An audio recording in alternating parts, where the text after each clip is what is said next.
queria dizer que eu estou muito contente de hoje estar aqui no Link Lab e a gente poder dividir um pouco o conteúdo, trocar ideia e falar sobre algo que a gente tem acreditado bastante, que é o marketing de audiência e produção de conteúdo que engaja.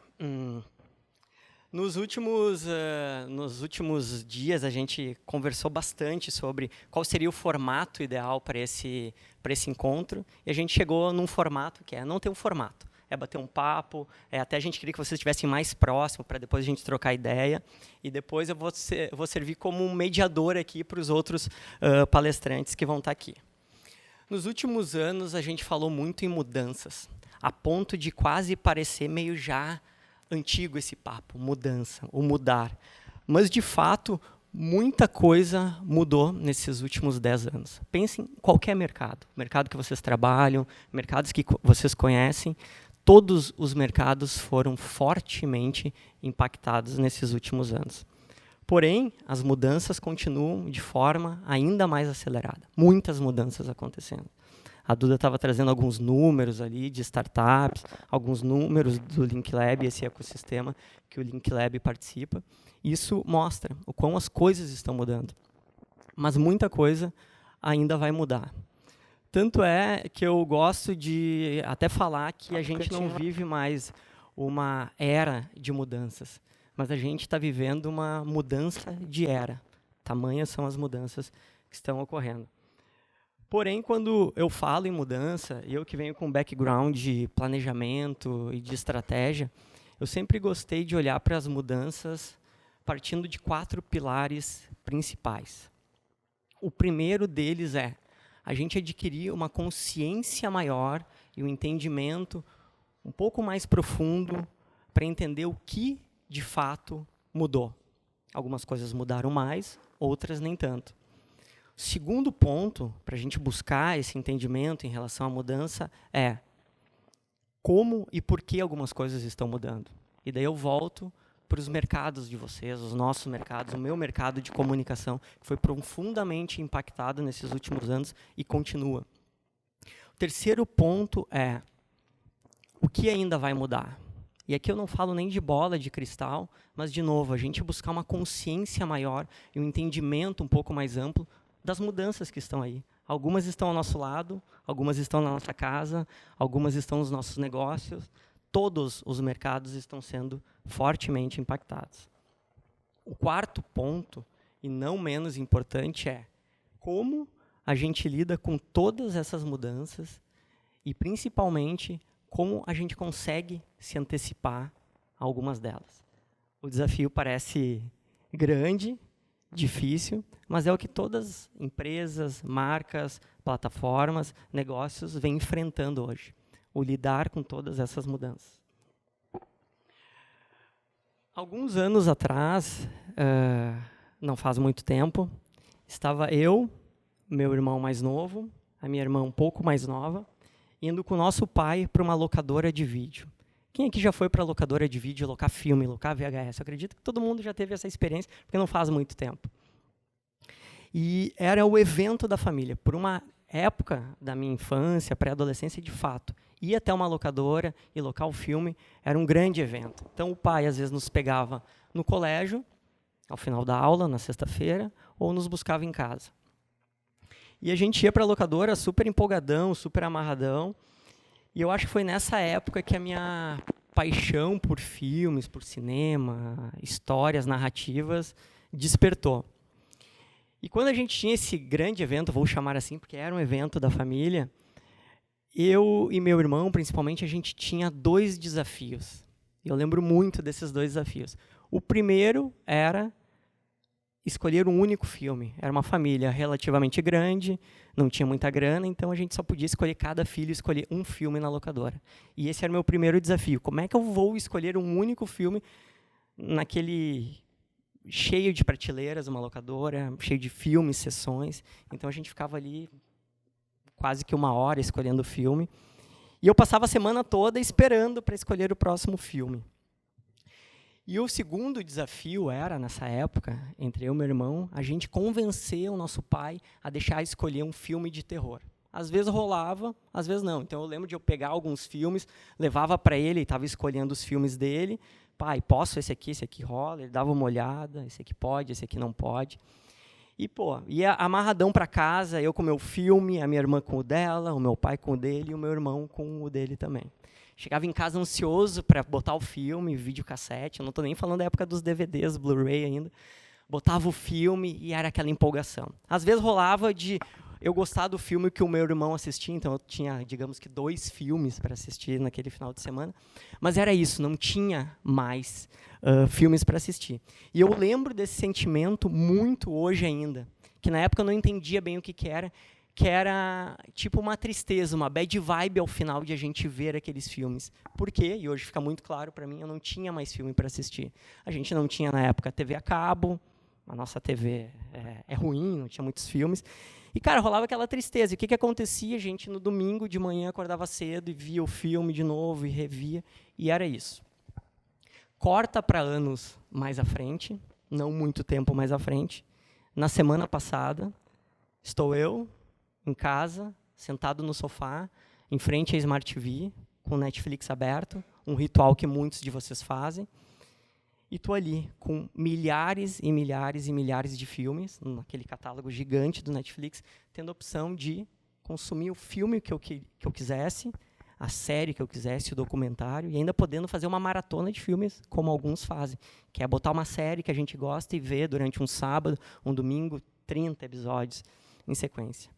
Eu só estou traçando esse rápido e simples paralelo para mostrar como a forma de consumo, em poucos anos, mudou completamente, né? O nosso acesso a conteúdo, o nosso acesso a filmes.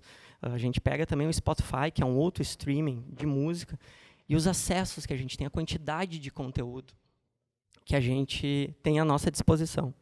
Eu estava me dando conta disso. Então, a gente, por ter muito este conteúdo, a gente também fica com dificuldade de escolher, né? Quem nunca parou ali e ficou meia hora pensando que filme vou ver, que conteúdo eu vou assistir. E a gente se dá conta de uma coisa que não só o Netflix, mas quantas outras plataformas, quantas outras tecnologias, quantas outras marcas, startups, ou o que a gente quiser chamar, impactou profundamente, não só a maneira como a gente consome e acessa conteúdo, mas como mercados foram muito impactados. Vamos voltar um pouquinho ao exemplo da locadora. Olha esse mercado, não existe mais. Alguém conhece uma locadora aberta hoje em dia? Eu lembro que tinha uma por bairro, era quase como padaria. Só para vocês terem uma ideia, da noite para o dia, 10 mil lojas da rede Blockbuster, uma das maiores redes de locação de filme, fechou as portas. Parte, óbvio, pelo Netflix e parte por outras tantas coisas que a gente poderia ficar a noite toda falando aqui, mas não é o caso. Então, essas mudanças são significativas. E eu pego o exemplo do Netflix, mas eu poderia estar falando aqui sobre a indústria automobilística, a indústria da saúde, táxi, Uber, quantas indústrias. Por isso que eu provoco vocês mais uma vez. Pensem os negócios, os mercados de vocês, quão estão sendo impactados nos últimos anos. Então, o Netflix, que foi o exemplo que eu optei para a gente traçar esse paralelo, chega hoje à marca de aproximadamente 140 milhões de usuários únicos, uma penetração muito grande em praticamente quase todos os países, exceto o mercado asiático. A gente olha para o Netflix e a gente se dá conta, eu me dei conta esses dias que, cara, essa plataforma, ela parou uma coisa que eu achava que nunca ia acabar e que só ia aumentar, que é a pirataria. Eu parei de, não sei se eu posso, parei de baixar filme, eu parei de baixar música pirata. Quem nunca fez? A gente fazia isso, né, para ter acesso. Eu quero ver um filme, não tenho, vou baixar. Eu parei de baixar filmes, eu parei de baixar músicas por causa do Spotify. Olha o impacto que isso tem. E se a gente for listar todas as variáveis e impactos que essas indústrias fazem, eu só estou pegando alguns pequenos exemplos, mas essas plataformas, essas marcas e essas tecnologias, elas mudaram lógicas, seja de consumo, de acesso. E quando a gente se dá conta dessa grandiosidade do Netflix, que tem sido o meu exemplo aqui, a gente pensa, pô, os caras estão com tudo. Mas este rei do entretenimento, vou chamá-lo assim, ele também está sendo fortemente ameaçado e impactado, porque as mudanças não param, as mudanças continuam em todos os mercados. Então, mesmo o seu Netflix, com seus 140 milhões de usuários, uma plataforma única, uma tecnologia, um algoritmo de indicação de conteúdo para o usuário, como nenhuma outra tem, com aportes, investimento, produções próprias, mesmo eles estão sendo, hoje em dia, ameaçados. A gente olha para o lado, ou melhor, o Netflix olha para o lado e vê uma Amazon Prime chegando já à marca de 100 milhões de usuários. Amazon Prime Filmes não existia há pouco tempo atrás. A gente olha para o lado e a gente vê uma Apple TV Plus que agora, ao final desse mês, está inaugurando o seu catálogo de conteúdo, filmes próprios, produções próprias. Eu tive a oportunidade de assistir 5 trailers agora neste lançamento da Apple, e é incrível o conteúdo desses caras. Não precisa nem dizer, é um player, a Apple, que qualquer brincado que eles resolverem brincar, eles vêm para entrar muito forte. E é uma ameaça para o Netflix, e os caras sabem disso. A gente olha para o lado e a gente vê uma HBO Go, que botou agora, esse ano, o final da série Game of Thrones, que foi a série mais assistida no mundo. Disney Plus está sendo lançada ao final deste ano, ou talvez no início do ano que vem. O que a Disney Plus está fazendo? Ela vai tirar todo o seu catálogo de conteúdos de dentro do Netflix, todos os desenhos, filmes, Toy Stories, filmes de herói, e vai ter o Disney Plus. Então, é um outro player muito forte que adentra neste mercado. Mas daí a gente se pergunta, pô, esses caras aí, eles têm que ficar de olho, né? Alerta vermelho dentro dessa empresa, dessa marca Netflix. Mas uma coisa me chamou muito a atenção faz uns 4 meses. O Netflix lançou o balanço financeiro para os seus investimentos. E uma coisa me chamou, de fato, bastante atenção, que foi: o Netflix apontou essas ameaças, ficou muito claro para os investidores deles, todas essas concorrências, potenciais concorrentes, mas eles falam que a preocupação maior deles não é essa concorrência, não são os outros players do mercado, os outros streaming. A principal concorrência, segundo o próprio Netflix, é o tempo tela dos usuários. Eles apontaram o game que eu fui conhecer esse ano, que se chama Fortnite. Levanta a mão quem já ouviu falar desse game. Sendo bem sincero, quem já ouviu falar desse game? Poucas pessoas. Esse game é jogado por 250 milhões de usuários. Um único game. Eu não estou falando nem de PlayStation, não estou falando de Xbox, eu não estou falando de outros jogos que a gente joga. Um único jogo jogado por 250 milhões de usuários. E por que o Netflix aponta isso aí como preocupação para eles? Porque, obviamente, enquanto que essa galera ao redor do mundo está jogando um game, eles não estão consumindo o conteúdo do Netflix. Nós também, enquanto que a gente está vendo aquelas várias mensagens dos nossos grupos de WhatsApp, a gente também não está consumindo conteúdo dessas plataformas. E aí vem a ameaça, o tempo tela. Isso significa que a gente vive também uma guerra, não vou chamar desse nome, mas um desafio, por atenção das pessoas. E é difícil essa conquista da atenção. E é o que todas as marcas, plataformas, empresas de conteúdo estão buscando. O tempo do usuário. Essa guerra do tempo tela. E falando em tempo, eu queria agradecer o tempo de vocês e a disponibilidade por virem aqui me ouvir um pouco e consumir esse conteúdo, que eu tenho certeza que vai ser bem legal a gente trocar ideia com essa turma aqui. E o primeiro a falar com vocês aqui, então, é o Cláudio Omar Vil. Boa noite, galera. Primeiramente, agradecer aí a presença de todo mundo. Então, dizer que eu não tenho o dom da palestra, assim como o Jimmy, assim como o Gabi, né, essa galera que está mais acostumada aí com o palco. Meu negócio é produção de vídeo e eles me convidaram aí para a gente vir hoje falar sobre produção de vídeo, beleza? Então, vamos começar. Quem eu sou, né? Meu nome é Cláudio Omar, eu tenho 49 anos, eu já trabalho há 30 anos com imagem, acreditem, apesar dessa carinha de novo, mas eu já estou desde 89 no mercado. Eu comecei como laboratorista preto e branco, e aí depois fui para fotografia, depois conheci o vídeo, e aí, se eu for contar a história toda, a gente vai a noite toda. Eu sou sócio proprietário da Comodo, e hoje eu exerço o cargo lá de produção, direção de cena e direção de fotografia. Tá? A Comodo, apresentar um pouquinho da Comodo para vocês. A Comodo é uma produtora de vídeo, a gente está há 11 anos no mercado. A Comodo, quando foi criada, ela foi criada para atender o mercado de eventos, né, porque era um mercado que a gente sentia que tinha uma certa deficiência aqui em Florianópolis, então a gente criou a Comodo para atender o mercado de eventos.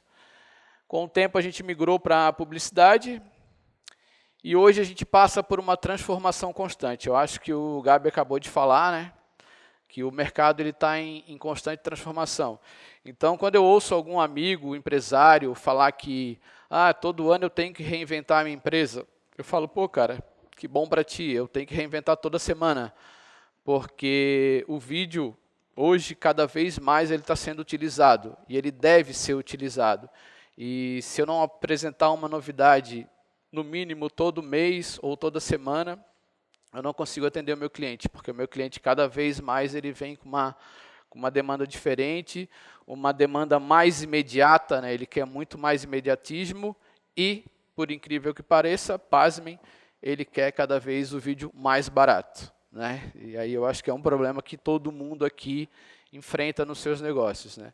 Cada vez mais o cliente vem com o valor do trabalho e não com, eu quero um orçamento. Eu vou passar para vocês um vídeo aqui, porque mais para frente agora eu vou começar a falar sobre as mudanças do mercado audiovisual. Então, eu vou passar para vocês um vídeo. Ele tem um bastidor de 4 trabalhos que a gente fez, tá? Um making-off de aproximadamente 4 trabalhos que a gente fez. Então, essa era uma realidade que a gente vivia, vamos dizer aí, há 2, 3 anos atrás, tá? Onde eu levava uma equipe de 20 pessoas, 30 pessoas para fazer um comercial de 30 segundos, né? Onde eu tinha equipamentos de última geração, quantidade de equipamento, né, e quantidade de profissionais trabalhando no vídeo de 30 segundos. Onde muitas vezes a gente chegava na produção, né, e quem olhava de fora falava, pô, mas precisa de tudo isso para fazer 30 segundos? Aqui também é um trabalho em estúdio, um trabalho de 30 segundos, um VT de Natal de 30 segundos, e mais uma vez a gente está com uma equipe bem reforçada, bastante gente trabalhando.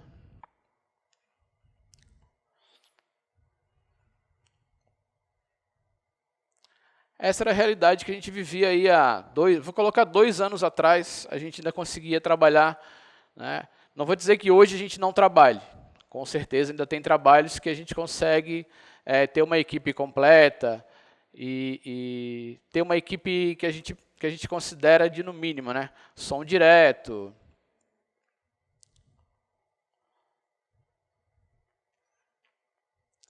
Aqui vai passar a quantidade de pessoas que trabalharam no vídeo, vocês podem ver, não é pouca gente, né? Então é uma série de pessoas, e aí você vai me dizer, mas pode cortar? Pode cortar algumas pessoas, com certeza. Mas cada uma dessas pessoas que trabalharam, cada um profissional desse tinha uma função no set, ele não estava lá passeando, né? Acho que tem mais um bastidor aí.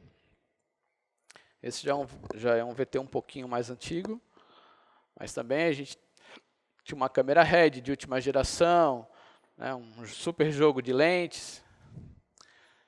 E entendam que tudo isso tem um custo, né? Então, para eu poder levar um equipamento desse para um set, eu tenho que estar cobrando por esse comercial, né?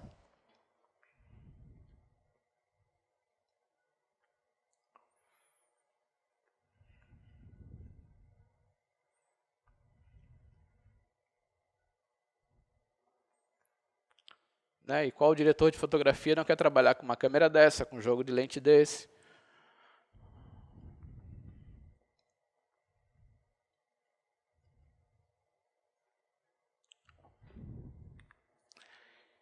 E aí a gente vem para a evolução do mercado. A gente vem para o nosso cenário atual. Nosso cenário atual, como eu já falei para vocês anteriormente, o cliente hoje ele quer qualidade, muito mais rapidez e também quer preço, né? Então, para isso, realmente a gente precisa enxugar a equipe, enxugar a produção e fazer o mais rápido possível. Mas, como o nosso amigo Gabriel falou, o mercado está mudando, sim. E o mercado de produção audiovisual também mudou, galera. Então, a gente tem que se adaptar, né? E a gente lá na Comodo trabalha essa adaptação todo dia. Esse é um vídeo da realidade atual, tá? Onde o cliente me pede preço, rapidez e qualidade.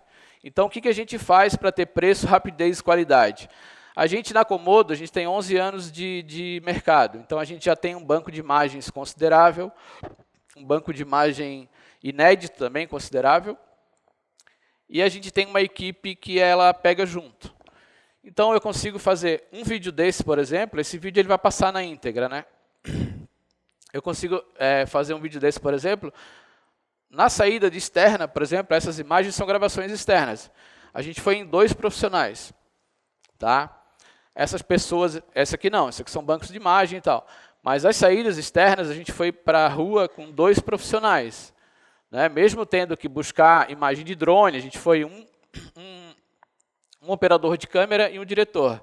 E, imagem de drone, essas pessoas a gente tinha que pegar na rua, conversar com as pessoas, pedir autorização para filmar elas, contar o que a gente estava filmando para poder fazer esse tipo de imagem.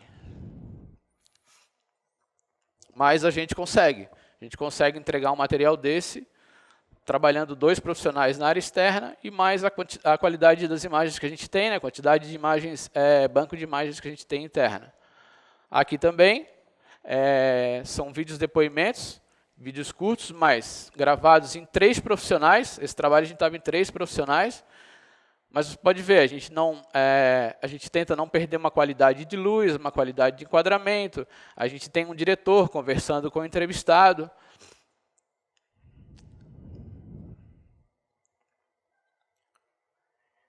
Então, sim, a gente se adapta ao mercado, certo? Porque se o mercado mudou, a gente tem que se adaptar. Aqui é um vídeo que a gente entregou, acho que deve ter no máximo 4 meses. Mais um caso onde a gente foi para o job com 3 profissionais. Então, a gente consegue entregar um trabalho de qualidade, mesmo tendo que diminuir a quantidade de profissionais. E aí a gente está falando dessa mudança, né?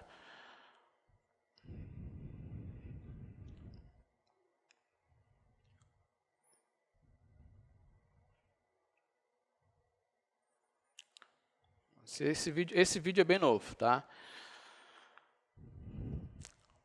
Mas o que eu queria falar para vocês, além de tudo, é que para que a Comodo consiga se adaptar a essas mudanças, a gente precisa envolver o nosso time, galera. Ou seja, eu não consigo fazer nada sozinho. A gente da Comodo não consegue fazer nada sozinho. Então, eu sou obrigado a mostrar para o meu time que o mercado mudou e que eu preciso deles para realizar esse tipo de trabalho, para conseguir atender o mercado do jeito que o mercado quer, com a rapidez que o mercado quer, com a qualidade que ele quer e com o preço que ele quer. Tá? Então, assim, quando a gente fala lá, como o Jimmy me anunciou outro dia, né? É o Claudio Omar da Comodo. Cara, a Comodo não sou só eu. Tá? A gente tem uma equipe de 4 profissionais lá dentro e a gente consegue passar essa dificuldade do mercado para eles, essas mudanças do mercado para eles, para que eles nos ajudem a gente conseguir atender o mercado da melhor forma possível. Mas eu pergunto para vocês, qual mercado não mudou, né, galera? Eu acredito que todo mundo vive essa mudança, não só a parte de produção de vídeo. E aí todo mundo vem e fala de inovação. Mas tem que trazer uma inovação, o mercado precisa de inovação. Eu acredito que a inovação não é exatamente eu criar um aplicativo, eu criar um celular novo, um equipamento de última geração. Eu acredito muito que a inovação ela pode ser até mesmo uma boa ideia que você traga para o seu cliente ou para dentro da sua empresa e você tem um resultado positivo, isso para mim eu já vejo que é inovação. Eu acredito muito nessa frase, que a inovação ela é a exploração de novas ideias com sucesso, né? Desde que a gente tenha obtido sucesso, para mim já é uma inovação. E agora eu vou falar para vocês um pouquinho sobre uma produção de vídeo que vocês, na sua empresa, na empresa de vocês, no seu negócio, vocês possam fazer vocês mesmos, né? Um setup básico para uma produção de vídeo. Tá? Hoje em dia, você com uma câmera ou um celular, né? Um celular com uma qualidade boa, um tripé, uma luz de boa qualidade, né? Sempre se preocupando com a luz de boa qualidade, e um som de boa qualidade também, e um programa de edição, você faz um vídeo de boa qualidade. Tá? Eu acredito que o vídeo realmente ele é uma ferramenta que ele tem que ser utilizado na comunicação, e isso daqui a pouco o pessoal da Raise Hands vai falar para vocês aí bastante. E aí eu pergunto também para vocês, quem já ouviu essa frase? Uma câmera na mão e uma ideia na cabeça. Eu acredito que todo mundo já ouviu essa frase. Essa frase é do Glauber Rocha. E eu acho que ela está cada vez mais atual, galera. A galera da Raise Hands vai falar mais sobre isso, mas só dizer para vocês o seguinte, a gente tem 11 anos de empresa e eu sempre trabalhei atrás das câmeras, certo? Mas aí o Gabriel veio aqui e falou sobre a mudança de mercado. A gente, na produtora, sempre vendeu o que o vídeo vende. O vídeo vende, o vídeo vende. A gente sempre vendeu para o nosso cliente. Use vídeo, o vídeo vende. E a gente sempre utilizou o vídeo para vender, mas de uma forma mostrando o nosso trabalho, apresentando o portfólio. A gente nunca viu a necessidade de fazer vídeos, nossos vídeos. Só que tem 2 anos que a gente olhou para essa mudança de mercado e falou, pô, a gente tem que utilizar o vídeo a nosso favor. Então, eu queria falar isso para vocês, galera. Utilizem o vídeo, criem engajamento através de um conteúdo de qualidade utilizando o vídeo. Eu vou mostrar um exemplo para vocês, tá? A gente teve agora em São Francisco fazendo um trabalho na Califórnia, e a gente pensou, pô, a gente está indo lá, legal, fazer um trabalho, a gente vai anunciar nas redes sociais, pô, a Comodo foi contratada para ir em São Francisco, fazer um trabalho, o 2º trabalho internacional desse ano. No começo do ano a gente foi a Nova York, e a gente falou, pô, beleza, mas como que a gente pode utilizar isso, além de dizer para todo mundo, a gente foi lá fazer um trabalho, olha só que legal, nossa empresa é legal, reconhecida. A gente criou o diário de bordo. O diário de bordo, o que é? Durante a minha viagem, eu gravei como que eu fiz para poder, porque eu fui lá para fotografar e filmar, né? Eu fui acompanhar um grupo de 42 empresários. Então, o que a gente fez? A gente pensou o seguinte, a gente criou o diário de bordo. Então, eu filmei toda a minha viagem, saindo aqui de Floripa até São Paulo, de São Paulo indo para a Califórnia. Lá eu filmei como que eu fazia para fotografar, como que eu fazia para filmar, as dificuldades, e a gente transformou tudo isso em conteúdo, galera. Esse vídeo aqui é só ele não está pronto, né? Mas ele vai ser exatamente isso. A gente criou um conteúdo e a gente vai para o nosso canal de YouTube, vai colocar isso no canal de YouTube, vai colocar isso no Instagram, para gerar conteúdo. Então, assim, eu quero dizer para vocês é que aproveitem o vídeo para criar engajamento. Tragam o vídeo para sua empresa. Não precisa contratar a Comodo nesse primeiro momento para fazer os vídeos de vocês. Vocês mesmos podem fazer o vídeo, se preocupando com qualidade de som, se preocupando com qualidade de luz. Foi uma das tuas primeiras experiências em cloud? Foi uma das primeiras experiências do outro lado da câmera? Não. A gente já vinha com o canal de YouTube falando, né, trazendo conteúdos sobre produção de vídeo, sobre como fazer uma boa gravação, sobre como obter um bom áudio, uma boa luz, uma melhor câmera. Mas esse da viagem foi uma ideia a mais para aproveitar mesmo a viagem, não só como propagandear a viagem, digamos assim, mas mostrar para a galera como é que foi os perrengues que a gente passou, a alimentação, como é que era o hotel, o que eu tinha que fazer no final de cada dia. No final de cada dia eu tinha material para logar, então eu não podia simplesmente chegar no hotel e dormir. Eu tinha que logar o material, eu tinha que arrumar as fotinhas para mandar para o pessoal no WhatsApp, porque a galera ficava lá esperando foto todo dia. Eu tinha que logar o material em vídeo para poder no outro dia ter cartão suficiente para poder trabalhar. E tudo isso está registrado em vídeo. Tudo isso a gente criou essa série, né, que a gente chamou de Diário de Bordo. E aí ela vai para o YouTube e, aproveitando os nossos amigos da Raise Hand, aproveitando a ideia deles, agora a gente vai transformar todo esse material em pílulas e vai pulverizar no Instagram também. Legal. Claro que essa tua pergunta foi bem pertinente. Esse não é o primeiro nosso projeto. O nosso projeto começou há 3 meses atrás com o nosso canal de YouTube, onde a gente criou vídeos com dicas, sugestões, conteúdo mesmo. E a gente viu que o vídeo funciona, galera. O vídeo ajuda muito a ranquear. A empresa voltou, a gente não estava mais na primeira página do YouTube, enquanto se procurava como produtora de vídeo em Florianópolis. E esses 3 meses de trabalho no YouTube, junto com o blog, né, junto com o blog do site, Instagram, Facebook, a gente já voltou para a primeira página do YouTube. Então a gente consegue ver que o algoritmo ele é um ser que ele pode ser derrubado, assim como o Jimmy sempre fala. O algoritmo ele não trabalha pela gente, mas se a gente trabalhar bastante, botar bastante conteúdo ali, ele tem uma hora que ele cede. Então é isso aí, galera. Mais para falar para vocês que esse é o nosso novo material no YouTube, tá? Então quem quiser procurar lá Acomodo. Acho que era isso aí, galera. Aqui tem as nossas redes sociais, aqui tem o meu Instagram, tem o Instagram da Acomodo, o site da Acomodo. Acomodo no YouTube é bem fácil de achar, é só digitar Acomodo Produtora no YouTube, você acha também. O nosso material está todo lá. E lá no nosso canal a gente tem esses vídeos de conteúdo que eles não te ensinam, mas eles te dão dicas de iluminação, dicas de áudio, de como capturar melhor, se preocupar com o enquadramento, né, se preocupar sempre com a iluminação, sempre com o áudio, porque isso vai fazer a diferença no final. Muito bacana, Claudiomar. Beleza? Peço Muito obrigado. palmas aí para esse querido aí.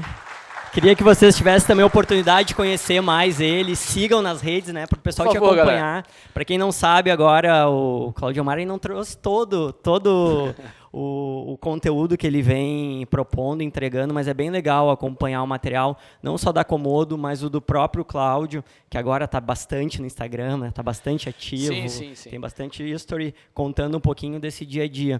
Eu queria te perguntar, Cláudio, de dicas, assim. Cara, tu é um cara, obviamente, com uma trajetória no mercado de audiovisual e com um olho muito técnico e crítico, né? Porque é o teu trabalho. Mas tu leva, digamos, tu fica muito criterioso na hora de abrir o teu celular e gravar aqueles history, luz, enquadramento ou não? Tu já está soltando mais a mão? Hein? Eu já estou soltando mais, Gabi. Mas eu sempre me preocupo muito, principalmente com a luz e com a qualidade do áudio. Como no Instagram a gente usa o celular, então sempre me preocupo com isso. Ter um ambiente controlado, né, procurar ter o mínimo de interferência possível do áudio para que meu celular realmente capture só a minha voz. A iluminação, né, uma dica aí para quem vai começar a fazer vídeos e tal, sempre procurar, se você for gravar numa janela, nunca grave de costas para a janela, sempre grave de frente para a janela, aproveita a luz para você e não nas suas costas, porque o seu celular ou a sua câmera, que ela é automática, ela tem um sensor que ela vai ler a luz. Então, se você virar para a luz, você vai ficar escuro e o fundo vai ficar claro. Então, você perdeu a imagem. Esse tipo de dica tu tem trazido no conteúdo? Sim. Todas essas dicas a gente tem trazido nos conteúdos lá no YouTube. O nosso canal de YouTube agora, além de ser para mostrar o nosso portfólio, ele é exatamente para isso, para esses vídeos com dicas de conteúdo. Hoje, inclusive, porque a gente lança terça-feira sim, terça-feira não. Hoje saiu um vídeo novo. Hoje a gente está falando sobre locução audiovisual, porque tem muita gente que acha que o vídeo por si só, um vídeo com uma boa imagem, ok. Não, um vídeo ok, ele tem uma boa imagem, ele tem uma boa qualidade de som, ele tem uma boa trilha sonora, e se ele quer vender alguma coisa, por exemplo, na televisão, uma propaganda, ele tem uma locução que impacta, certo? Então a gente esteve numa produtora de áudio conversando, batendo um papo com 2 locutores, e eles falaram bastante coisa legal lá pra gente, foi bem massa. Quem quiser dar uma olhada lá. No teu vídeo ali de São Francisco, eu acho que ainda tu não tava, vocês nessa época ainda não estavam com essa tua pegada mais do dia a dia, né? Do conteúdo que acontece a cada momento no Instagram. Mas hoje, se você fosse fazer essa mesma viagem, essa mesma tour, ela é baseada muito, tu faz um roteiro prévio ou não? Ele vai acontecendo? Não foi nada roteirizado, foi tudo acontecendo mesmo. Até porque, sim, a minha preocupação maior era o trabalho. Né? Esse diário de bordo, ele era, se der tempo eu vou fazer. Certo? Então, assim, claro, teve dias e momentos que eu não consegui filmar nada do que estava acontecendo, porque eu tinha que estar fotografando e filmando. A gente fez uma imersão no Vale do Silício, então imagina, eu acompanhando 42 empresários no Google. O Google é gigante, cara, então eu tinha que sair correndo na frente da galera. Então, teve hora que eu não conseguia me filmar, fotografando, filmando a galera, certo? Mas, corroborando com o que tu perguntou, hoje a gente mostra muito mais a nossa cozinha. E vocês sempre falam lá na Raise, né? Mostra a cozinha. Galera, mostra a cozinha. Mostra vocês fazendo o trabalho. Para vocês terem uma ideia, o engajamento no vídeo de making off, ele é 3 vezes maior do que um engajamento num vídeo de acabou o trabalho foi para a TV, a gente publicou no Instagram.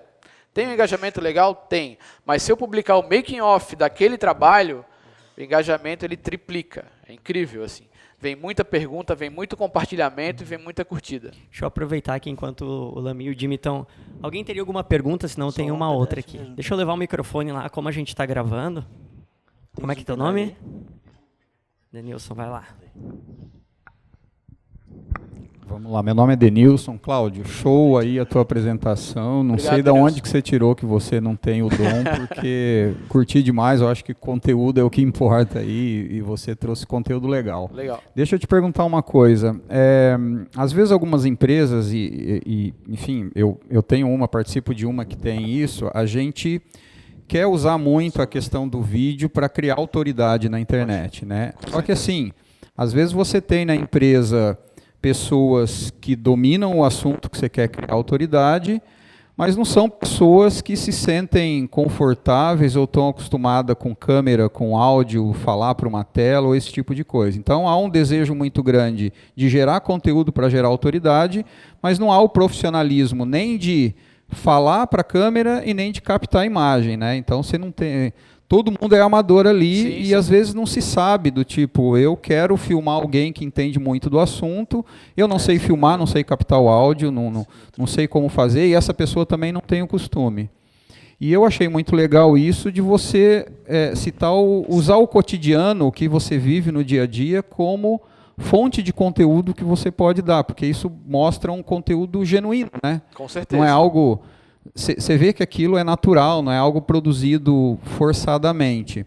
O que você sugere para essas empresas em que tem pessoas que sabem falar com a autoridade, você tem profissionais que dominam aquele assunto que você quer gerar autoridade na internet, mas não tem o profissionalismo nem de quem fala e nem de quem capta? A minha primeira sugestão, desculpa, teu nome mesmo? Denilson. Denilson, a minha primeira sugestão é começar. Tá? A primeira coisa é começar. E a minha segunda sugestão, e aí eu vou citar o meu exemplo, né? Porque, obrigado pela observação da palestra, mas realmente eu estava um pouco nervoso, mas assim, eu só falei verdades, talvez por isso que ficou, né, pareceu natural.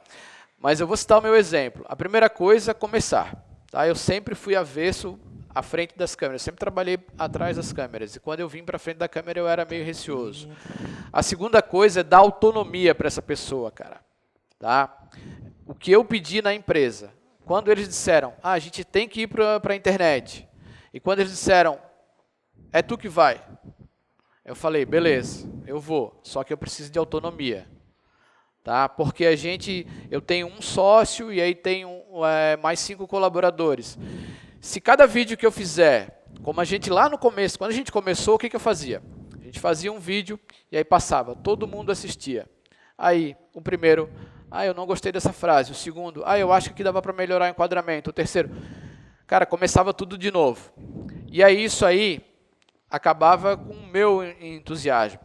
Então, quando a gente chegou e se reuniu todo mundo, eu falei, beleza, vocês querem que eu seja a cara da Comodo no Instagram, no YouTube e no Facebook? Beleza. Primeira coisa que eu quero, autonomia. Eu escrevo, eu gravo, eu acompanho a edição, eu autorizo, eu subo para o YouTube e a gente despacha. E vocês só vão ver no YouTube. Tá todo mundo de acordo? No começo rolou aquela... Eu falei, ou é assim ou eu não estou dentro. Aí, beleza, todo mundo ok. E assim foi, cara. Hoje, a gente adotou o seguinte sistema. Os vídeos de conteúdo, eu gravo 10 no mesmo dia. E aí, só quando esses 10 estiverem editados, a gente vai gravar mais 10. Né? E aí, a gente tem um material de gaveta, que a gente chama. Os vídeos do dia a dia, eu gravo, eu mostro o bastidor, eu mostro a galera lá editando, eu chamo para palestra, eu dou dicas.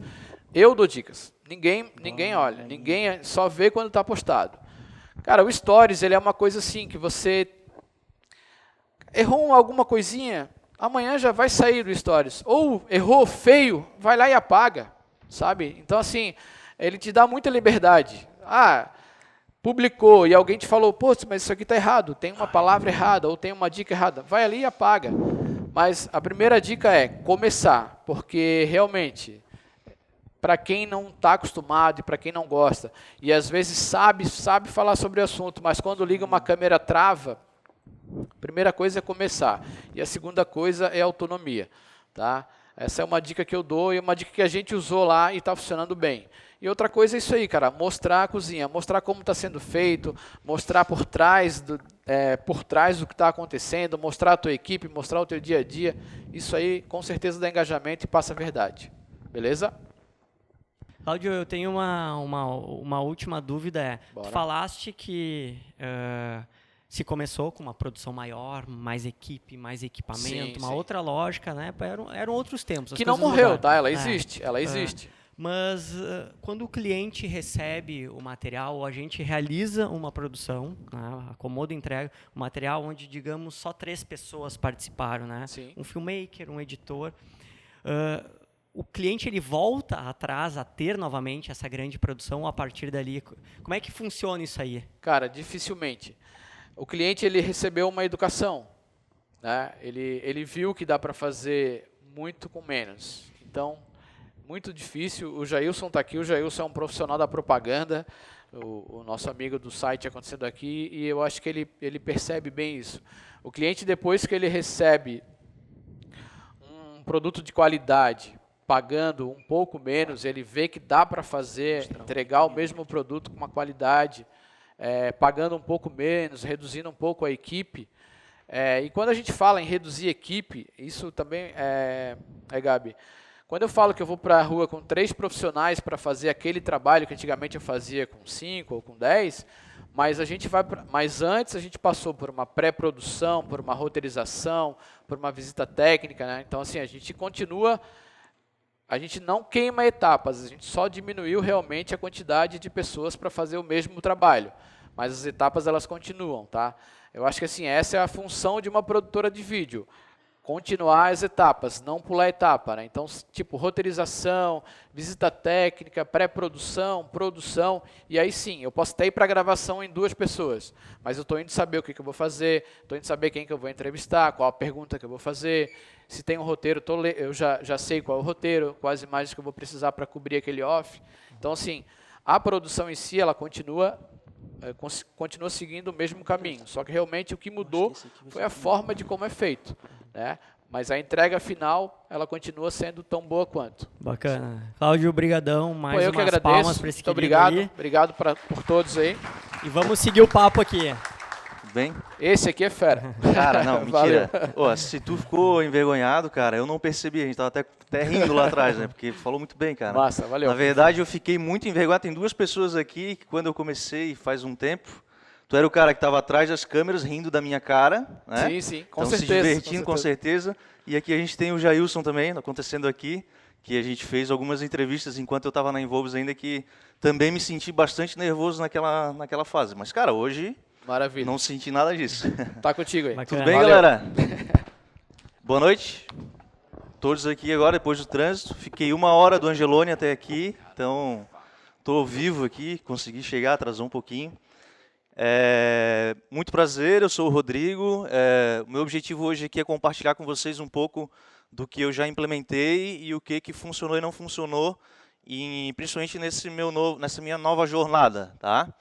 O título vem com esse intuito, né, como mobilizar pessoas para construir novos negócios. Então, a gente tem, de um lado aqui na palestra anterior, o Cláudio Almar falando sobre produção de vídeo e etc. Só que a gente tem que utilizar da melhor forma esse vídeo, né? Como gerar o melhor resultado com essa produção, que pode ser cinematográfica ou não, né? Então eu vou trazer alguns exemplos aqui e compartilhar com vocês um pouquinho disso. Esse vídeo é de uma promotora de vendas, tá, que enviou esse vídeo para a nossa página, que depois eu vou contextualizar.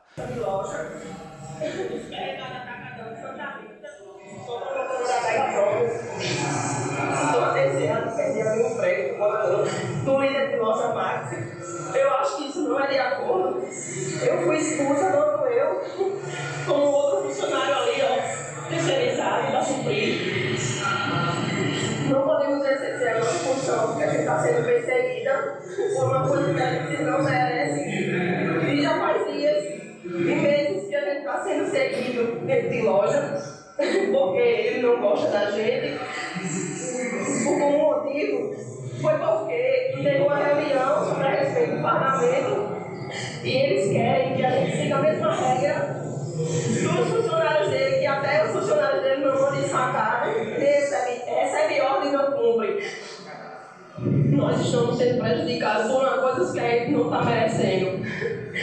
Por favor, Ministério Público, eu queria que vocês viessem aqui no Atacadão de Santa Rita resolver isso. Me ajude. Esse vídeo aqui foi um vídeo que a gente recebeu na nossa fanpage, que é do Clube do Promotor. Ela é uma promotora de vendas.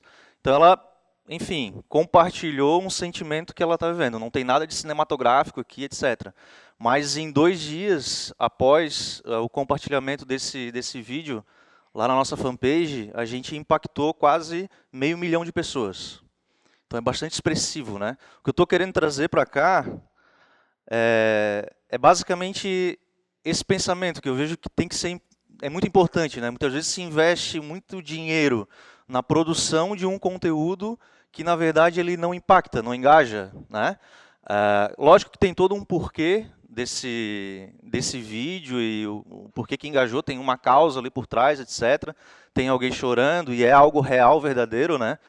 Mas, já contextualizando, o Clube do Promotor, lá em junho do ano passado, a gente fez essa postagem aqui, dizendo assim, ó, eu não quero ver mais nenhum promotor de vendas sendo desvalorizado. Se você está comigo, comenta aqui e compartilha. A gente está falando de engajamento, né? Então a gente tem lá quase 50 mil pessoas curtiram, enfim, se conectaram com esse texto. Uma outra postagem, sem vídeo, sem nada. Eu nunca mais quero ouvir dizer que uma promotora de vendas foi humilhada no PDV. Talvez alguns desses termos aqui não seja... vocês não tenham conhecimento, né? PDV, talvez algumas pessoas não saibam o que significa. Mas o público que é de meu interesse sabe, né? E é aqui justamente onde eu acabo me conectando com esse público. 79 mil pessoas se conectaram e se manifestaram aqui de alguma forma. Bom, mas por que eu trouxe isso para a gente aqui debater? Tá? Eu acho que gostaria que a gente interagisse, né, pudesse compartilhar, que eu acho que o momento é para isso. Mas e daí? Né? Aqui a gente tem alguns outros vídeos, que eu vou... Deixa eu ver se eu consigo colocar aqui, tu me ajuda aí, Jimmy.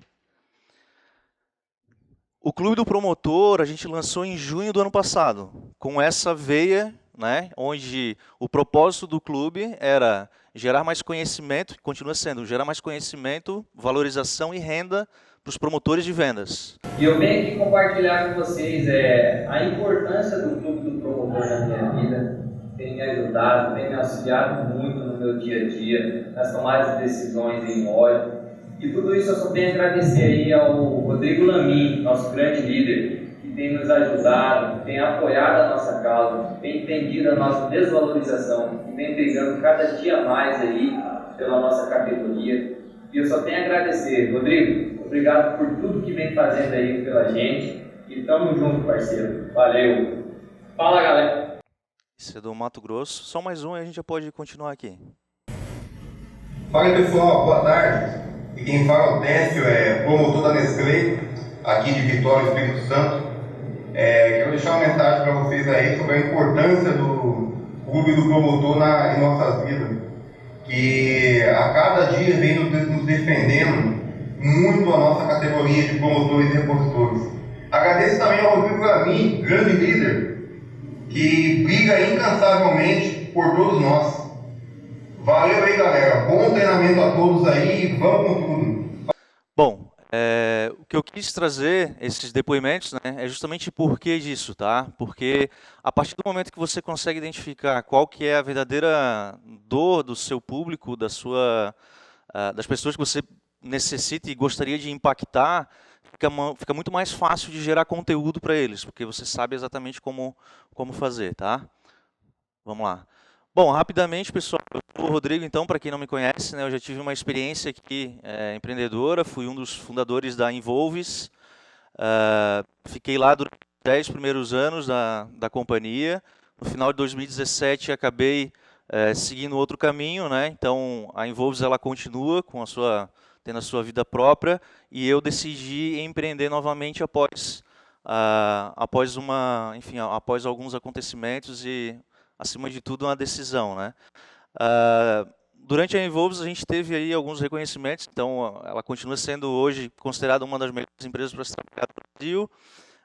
Teve um resultado bastante expressivo, né, para uma empresa que é bootstrapping, ou seja, que cresceu com as suas próprias pernas. Tenho muito orgulho, né, tenho bastante orgulho desse ciclo, né, que se encerrou, no meu caso, mas, enfim, eu estava buscando algo que pudesse me conectar com um sonho que tenho hoje, que tem a ver com esses conteúdos que eu acabei de compartilhar aqui.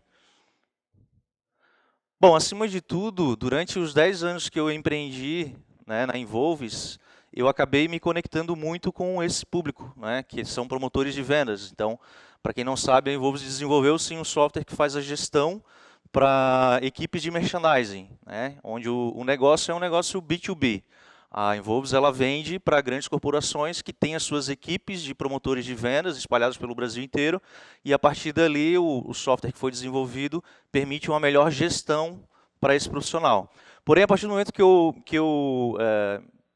fui aprendendo, né, entendendo mais as necessidades e as dores desse público, eu percebi, na verdade, eu decidi olhar de uma forma mais ampla e percebi que no Brasil hoje a gente tem aproximadamente 1,5 milhão de profissionais, como esses aqui que vocês acabaram de ver, e eles são extremamente relevantes para a nossa economia, né? A gente está falando aí, pesquisas comprovam isso, né, que mais de 70% de toda decisão de compra é tomada diante da gôndola do supermercado. E o profissional que é responsável por fazer essa mercadoria girar lá na ponta é o promotor de vendas. Então, por isso que existe esse profissional, para fazer com que o produto fique mais visível para quem compra. Então, eu percebi durante toda essa trajetória que o sentimento do promotor é esse que a gente acabou de visualizar. É um profissional que se sente distante da sua base, né, dos seus gestores, ele se sente desvalorizado, ele se sente muitas vezes humilhado no seu dia a dia, na sua rotina de trabalho. Então, ele tem uma série de questões que dificilmente alguém, até então, né, foi o que eu identifiquei, ninguém nunca tinha olhado por eles, né? Então, cada empresa olha para a sua equipe, porém não existia nenhum player que olhasse o mercado de uma maneira geral. E o Clube do Promotor ele nasceu justamente para isso. Então, de um determinado problema, que eu acabei detectando que é um problema muito maior do que eu até imaginava no início, gerou-se uma grande oportunidade. Bastante sobre crença. Se a gente perceber no discurso tanto daquela senhora, né, falando que foi expulsa de loja, etc., existe um sentimento muito de vítima, né, de se sentir vítima, etc. Isso tem muito a ver com a história de cada pessoa. E aí fala-se um pouco sobre crença, né? Então, existe uma estreita relação entre crença e valores. Por que eu estou trazendo esse tópico? Porque a gente está falando essencialmente de impactar pessoas.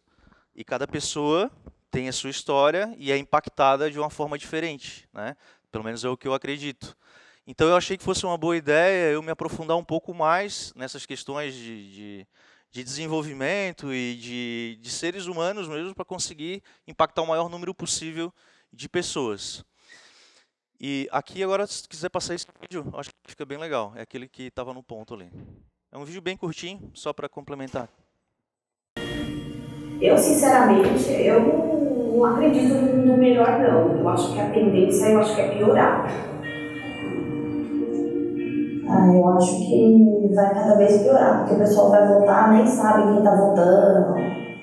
Acho que tem qualidade de vida, de pertencer à natureza. Acho que todos nós já perdemos em relação, e isso é algo que vai acontecer também com as futuras gerações. O planeta não tem mais volta. A agressão que a gente fez ao nosso planeta, a gente não vai conseguir desfazer. Terão mais guerras, com certeza. A guerra, para mim, não vai parar, nunca.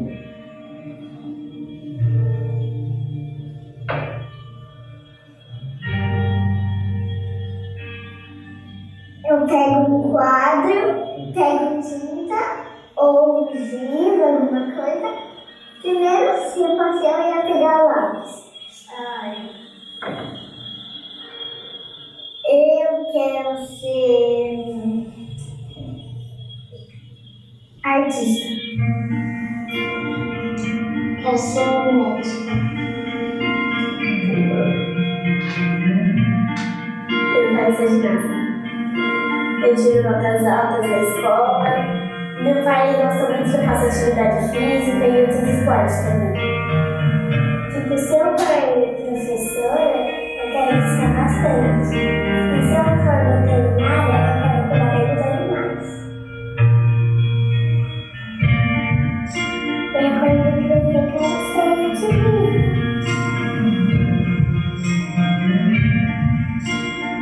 Eu tô querendo fazer roupa brilhante.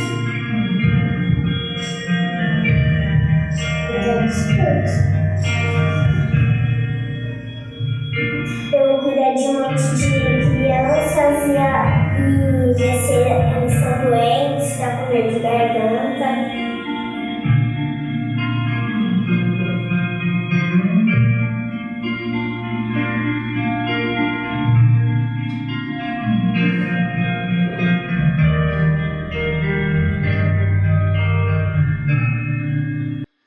Quem aqui conhece o conceito do círculo dourado, círculo de ouro do Simon Sinek? Alguém conhece? Tem uma galera que já... Quem conhece, levanta bem a mão aí para eu enxergar. Tá, tem uma galera que conhece. Esse cara, ele fez um estudo nos maiores líderes e ele identificou uma forma que é comum na comunicação desses grandes líderes. Tá? Então, basicamente, o que ele descobriu? Ele descobriu que quem consegue o maior impacto, tanto em vendas, como no próprio produto, né, seja num vídeo que quer produzir, etc., se comunica de dentro para fora, ou seja, foca primeiro no porquê. Lá vai alguém mais aí falar novamente sobre propósito. Tá? Mas é justamente isso. O Clube do Promotor, pessoal, ele nasceu em junho do ano passado e até junho desse ano, em nenhum momento a gente falou sobre produto, que é o nosso produto, no caso. Né?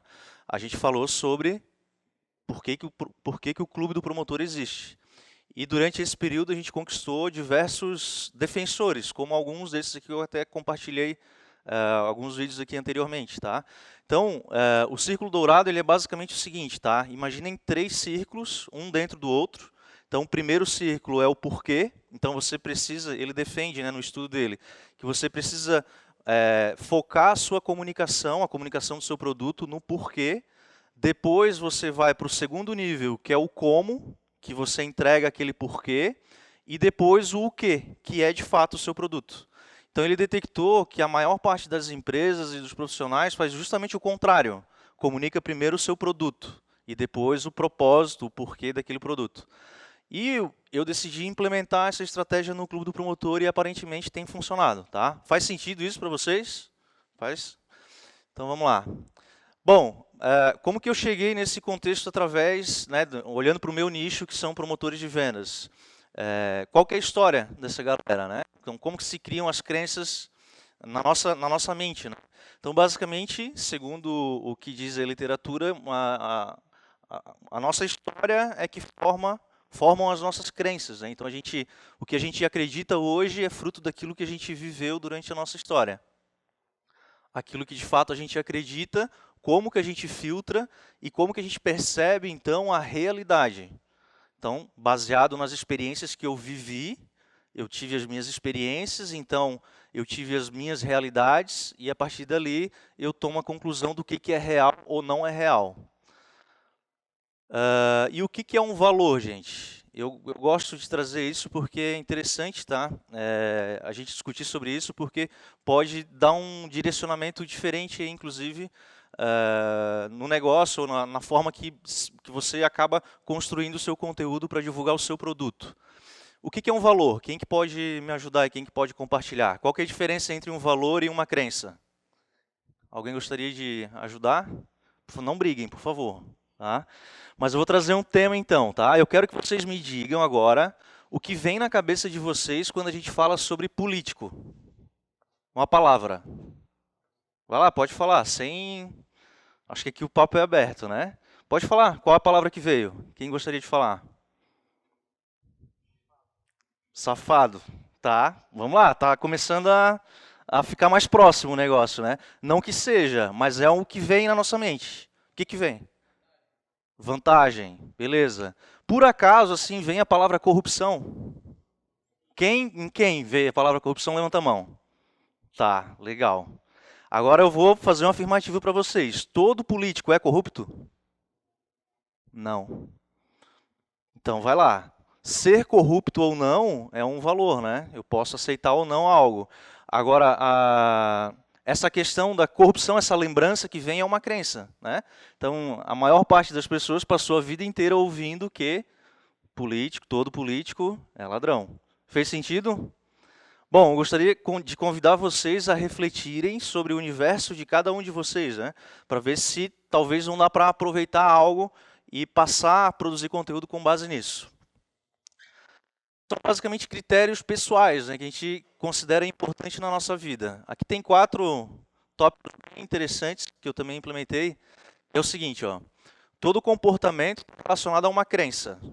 Então, vocês perceberam, tem vários N exemplos, né, de reclamações de profissionais, de promotores que chegam até a nossa fanpage e a gente tem que dar um direcionamento. Mas, basicamente, está relacionado... Aquele comportamento de reclamar, etc., está relacionado a uma crença. Alterar uma crença resulta na alteração de um comportamento. Todo comportamento quer satisfazer um valor e compreender, então, esse valor motivador é que pode alterar esse comportamento. Trabalho. Eu estou falando, no meu caso, com um público trabalhador, que são profissionais promotores de vendas. Alguém mais aqui trabalha diretamente tem um produto relacionado a um profissional, a um público final? Alguém sabe a origem dessa palavra, trabalho? Quem sabe? Tá, quem não sabe, vai. Tá, legal, mas não sabe. Vou trazer para vocês, então, essa novidade aqui. A origem da palavra trabalho é tripalium, que significa tortura. Tortura, vai vendo, né? Vai vendo. Que é basicamente isso, ó. Então, era um mecanismo que era utilizado para fazer alguém realizar alguma atividade. Isso há alguns tempos atrás aí. Tem gente que ainda gosta de viver em algo semelhante assim, né? Aqui que é basicamente o tópico que eu gostaria de trazer para cá e que é o que eu acredito e que é o que eu implemento hoje na minha rotina lá no Clube do Promotor. Tá? A gente tem desse lado aqui algo relacionado à nossa vida profissional e aos seres humanos, todos nós, né? Então, muitas vezes a gente tem 3 níveis, e aqui são os níveis evolutivos, que podem ser desdobrados em outros tantos mais, mas aqui para resumir. Vê se faz sentido para vocês, tá? Um conteúdo, na minha opinião, um conteúdo que impacta, que engaja, ele tem que estar relacionado, ele tem a chance de ter um melhor impacto se ele estiver sendo trabalhado aqui nesse nível.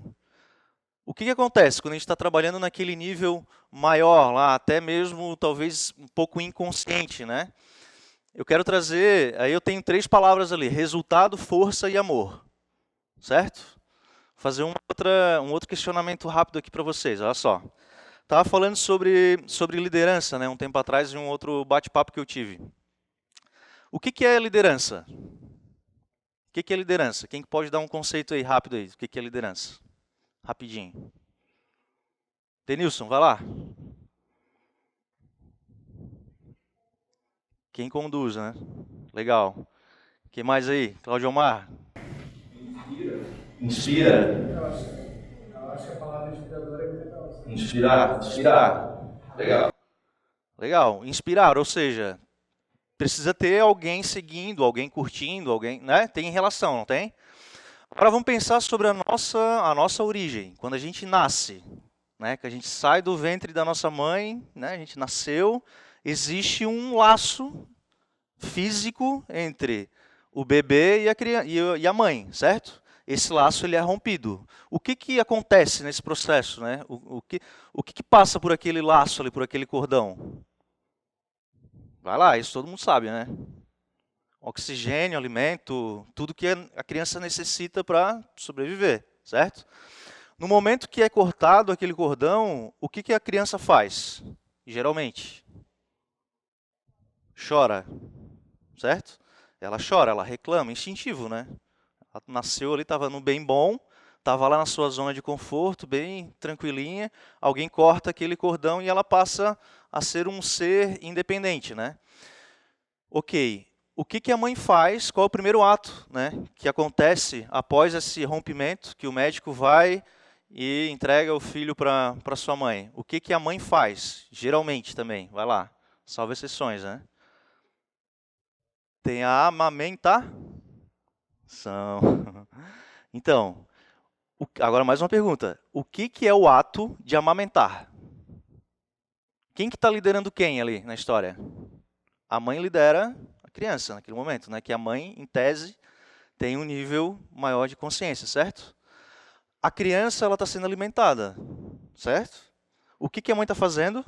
Está servindo aquela criança. Faz sentido? Isso eu estou falando de algo que é comum para todo ser humano. Quando a gente fala de liderança, ou de conectar pessoas, ou de engajar, ou de incentivar, ali o que nasce, geralmente também, um sentimento de amor, é ou não é? Talvez, eu acho, na minha opinião, um dos maiores desafios que existe, né, numa estratégia de marketing é conseguir fazer isso aqui de uma forma autêntica, sem forçar a barra, né? Então, acho que esse é um grande insight que eu tirei e, de algum modo, eu consegui fazer em algumas situações, em alguns casos, ali no Clube do Promotor. Agora, trazendo mais uma vez aqui para já encerrando o tempo aí, né, Jimmy? Só para rapidinho, quem enxerga uma pessoa nessa imagem? Levanta a mão. Quem enxerga duas pessoas? Bem alto. Uma? Tá, tem gente que enxerga uma, tem gente que enxerga duas. Beleza, essa imagem aqui significa o quê para vocês? Certo e o errado, né? O diabinho, o bem e o mal, beleza. E aqui? E aqui? Sombra, né? A noite, o dia, assim por diante. E aqui, gente? Razão, emoção, acho que Cláudio Omar manja bem desse assunto, né? Porque o vídeo, a gente pode explorar algo que está lá daquele lado, né? Que é a emoção. Que a emoção é difícil de explicar às vezes, né? Que é onde está relacionado com o amor, que é talvez o inconsciente. É ou não é? Isso aqui, ou seja, se eu estou falando que, se a gente parar para pensar, tudo no nosso universo, né, no meio que a gente vive, tem esses dois lados. Tem o 0 e o 1, né? Até na programação a gente tem isso. E o ser humano também tem esses dois lados, né?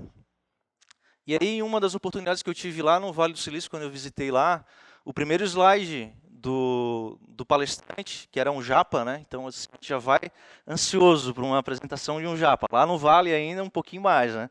E aí o primeiro slide dele, ele ia falar sobre vendas, o primeiro slide dele foi esse cara aqui. E aí eu já, putz, legal, na época eu não estava muito conectado com esse tipo de tema, mas ele trouxe esse desenho, né? O que significa? Quem sabe, quem pode explicar aqui? Neia, vai lá. Isso aqui é a nossa mente, né?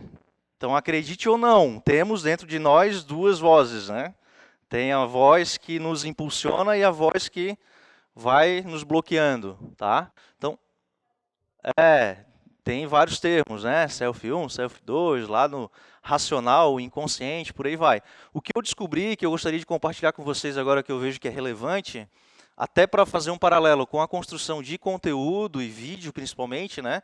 De como trazer impulsionar esse engajamento. Talvez esses 2 próximos slides possam ser um resumo que eu gostaria de compartilhar, que eu acho que vai ser bem relevante. A gente tem 2 lados, como a gente já descobriram isso há algum tempo. O lado esquerdo do nosso cérebro, né, é o lado racional, onde o verbo é o verbo entender. Então, a todo tempo, o nosso lado racional quer entender, quer explicar as coisas, né? Então, isso é... Opa! Só faltou o complemento aqui, mas eu vou trazer para cá. Então, esse lado, que é o lado esquerdo, é o lado que ele julga. Quando a gente vem aqui, atrasou um pouquinho a apresentação, e pô, já deu a apresentação, atrasou por conta da fila, evento desorganizado, né? Não sei o quê. Então, cada pessoa tem o seu perfil e lida com essas questões de uma forma diferente, né? Mas, no fundo, uma informação que é bem importante, que esse lado, que é o lado julgador e que quer entender tudo, ele processa a uma determinada velocidade as informações na nossa mente, tá? E é de 2 a 10 mil bits de informação por segundo. Essa é uma informação legal. Do outro lado, que é o lado emocional, aí talvez entre a conexão com a apresentação do Cláudio Omar, que no vídeo usa-se bastante desse artifício de emoção, né? O verbo é sentir. E sabe qual é a velocidade de processamento desse lado? Quem chuta aí? Quem gostaria de chutar? É mais ou menos do que o lado racional? Muito mais. É de 200 a 400 milhões de bits por segundo, a velocidade de processamento. Então, com isso, eu chego à conclusão de que quem consegue utilizar o lado emocional, né, o lado talvez inconsciente do seu público, consegue um maior engajamento. Por isso que aquele vídeo daquela senhorinha chorando, etc., atingiu quase 500 mil de pessoas em 2, 3 dias. Né? Por quê? As pessoas não sabem nem direito do que se trata aquele vídeo, mas é uma senhora chorando que está ali contando alguma coisa, entende? Então, esse tipo de ferramenta é que eu gosto de trazer para o clube. Tá? Bom, acho que já extrapolei até um pouquinho o horário, mas quem quiser bater um papo comigo também, eu fico super à disposição. Tem o meu contato aqui, então, @RodrigoLamin, tem o meu telefone aqui também. Quem quiser bater um papo sobre outras questões aí relacionadas a engajamento e como que a gente acaba fazendo isso no clube, eu fico super à disposição aí, tá bom? Valeu, gente! Pessoal, então vou deixar o palco, o microfone e a atenção aqui para esses dois, para essa dupla dinâmica da Raise Hands. Fala, pessoal. Boa noite. Valeu, Gabi. Primeiro, quero agradecer demais a presença de todos vocês aqui. A gente sabe que hoje o trânsito ficou um pouco complicado, né? Fora do comum, na verdade. Mas é muito bom tê-los todos aqui. Agradecer o Lamin, o Cláudio Omar, né? A gente está muito feliz, né, Ferrari? A gente está fazendo a segunda edição do Meetup Test. Só estou preocupado porque a gente teve 2 apresentações espetaculares aqui no começo, preparando o terreno para a gente, e a gente fica até com uma certa preocupação se a gente consegue encaixar todo o contexto e faz a coisa fazer sentido para vocês, né? Que a gente teve uma visão do seu ponto de vista de processo, uma visão do seu ponto de vista de engajamento emocional, e aqui a gente vai tentar fazer uma tentativa de montar um processo para tentar fazer a forma de a comunicação acontecer a partir de agora, né? Exatamente. E eu sei por onde a gente vai começar, Ferrari. Todas as apresentações aqui falaram muito de histórias. Quem é que gosta de história? Eu queria que levantasse a mão bem alto, assim. Quem que mergulha num filme e sai do filme sentindo aquilo que aconteceu, pensando, depois fica no dia seguinte, cara, mas e se tivesse rolado tal coisa? Esse é o ponto de conexão entre o conteúdo, entre o que a gente quer falar aqui hoje. Bom, eu liderei por muito tempo uma empresa de comunicação, uma empresa de marketing, por mais de 10 anos, e chegou um momento que eu comecei a ver tudo desmoronar na minha frente. Não o negócio em si, mas o mercado. Eu vi o mercado se transformar mais rápido do que eu pude entender que ele estava se transformando. E eu vou dar um exemplo simples para vocês. A gente atendia muitos e-commerces, né, naquela época e colocava várias estratégias em prática para buscar engajamento, para trazer o público, para fazer com que as pessoas se envolvessem com as marcas. E aí chegou um momento em que a gente fazia isso, comprando mídia no Facebook Ads, comprando no Google AdWords, e chegou um momento que isso foi deixando de funcionar. Isso não foi mais tracionando, não foi mais trazendo o resultado que trazia antes. Essas empresas, como elas tinham um posicionamento estratégico, não só os e-commerce, mas outra infinidade de empresas que a gente atendia, começaram a buscar numa estratégia de posicionamento a competição por preço. Elas começaram a entender e falar, cara, se a gente não está conseguindo chamar a atenção do público, vamos então fazer com que ele se sinta induzido a comprar, recebendo alguma vantagem para tomar essa decisão. Pagava qualquer preço para interromper qualquer tipo de relação que ele tinha na internet, faziam uma promoção e faziam um gancho para tentar fazer o cara fechar o negócio naquela mesma hora. Exatamente, usando preço como um atrativo, como um fator decisivo. O grande problema é que isso no curto prazo funciona. Você começa a ver os números de faturamento aumentarem. Só que no médio e no longo prazo, isso é a ruína de qualquer negócio. O concorrente faz na semana seguinte, ele viu que teve aquela estratégia e vai fazer a mesma coisa, baixar o preço e tentar pegar o mercado do mesmo jeito. Exatamente. Então, se as coisas estavam difíceis, elas ficaram piores quando as empresas começaram a se posicionar na competição por preço. E eu me lembro, voltando de uma dessas reuniões, que eu passei numa banca e falei, cara, eu preciso ler alguma coisa. E comprei uma revista Exame. Não lembro exatamente o que tinha na capa, eu sei que eu abri a revista Exame, quando eu abri, caiu um cupom do Google AdWords que estava encartado nessa revista. Cara, quando eu olhei aquele cupom do Google AdWords, né, para você anunciar no Google dentro da revista, eu falei, cara, além do mercado tá horrível, o Google ainda está me sacaneando. Porque ele está fazendo com que o cliente final mesmo gerencie as suas campanhas. O cliente final mesmo compre a sua própria mídia. E eu falei, acabou o posicionamento de agência. O processo de internet e o processo que o Google está tentando fazer é basicamente comoditizar tudo aquilo que não gera valor diretamente para o cliente final, né? Esse é o grande problema que está acontecendo, do seu ponto de vista de mudança, que a internet potencializou. E indo nessa linha, Ferrari, se as coisas não podiam ficar pior, elas ficaram. Porque ainda por cima inventaram um aplicativo chamado Canva. Então o grande valor que a gente tinha no designer que prestava os serviços para as campanhas, as pessoas começaram também a fazer sozinhas. Aí eu falei, cara, eu vou apagar a luz e vou embora porque acabou. A minha experiência já foi no outro lado. Eu passei 18 anos trabalhando numa empresa de telecom aqui na cidade, a Distro, e aí resolvi montar uma empresa com um sócio. Montamos uma empresa, meu perfil era técnico na Distro, na Agora Sistemas, a empresa que eu montei junto com o meu sócio. Também eu fiquei no papel técnico, e o meu outro sócio tinha um perfil mais comercial, ficou trabalhando nesse processo de vendas. E eu achei muito curioso porque o processo de comunicação estava muito difícil na empresa.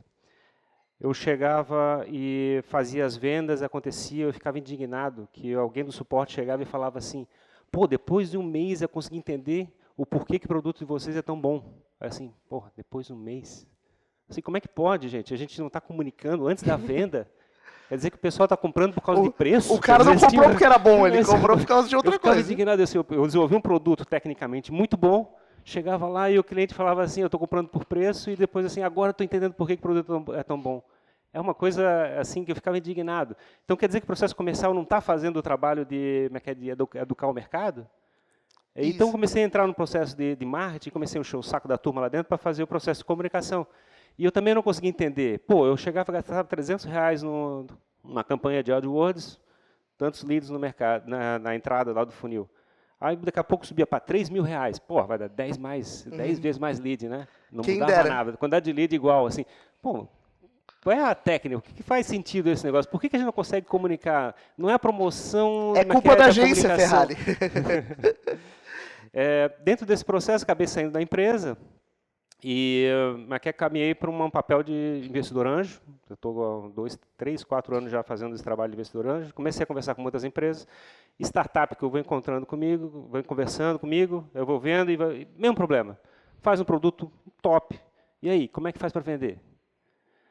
Pior não é isso. Daqui a pouco eu acabei montando uma outra empresa e comecei a fazer um processo parecido. Comecei a fazer um produto técnico. O produto caminhou para um MVP. E aí? Como é que faz para fazer a venda? Foi tentar apresentar no mercado, o cara não entendeu o que o produto fazia. Eu assim, pô, como é que eu faço um produto diferente e o mercado não está preparado para comprar porque eu não falei para ele que o produto era diferente?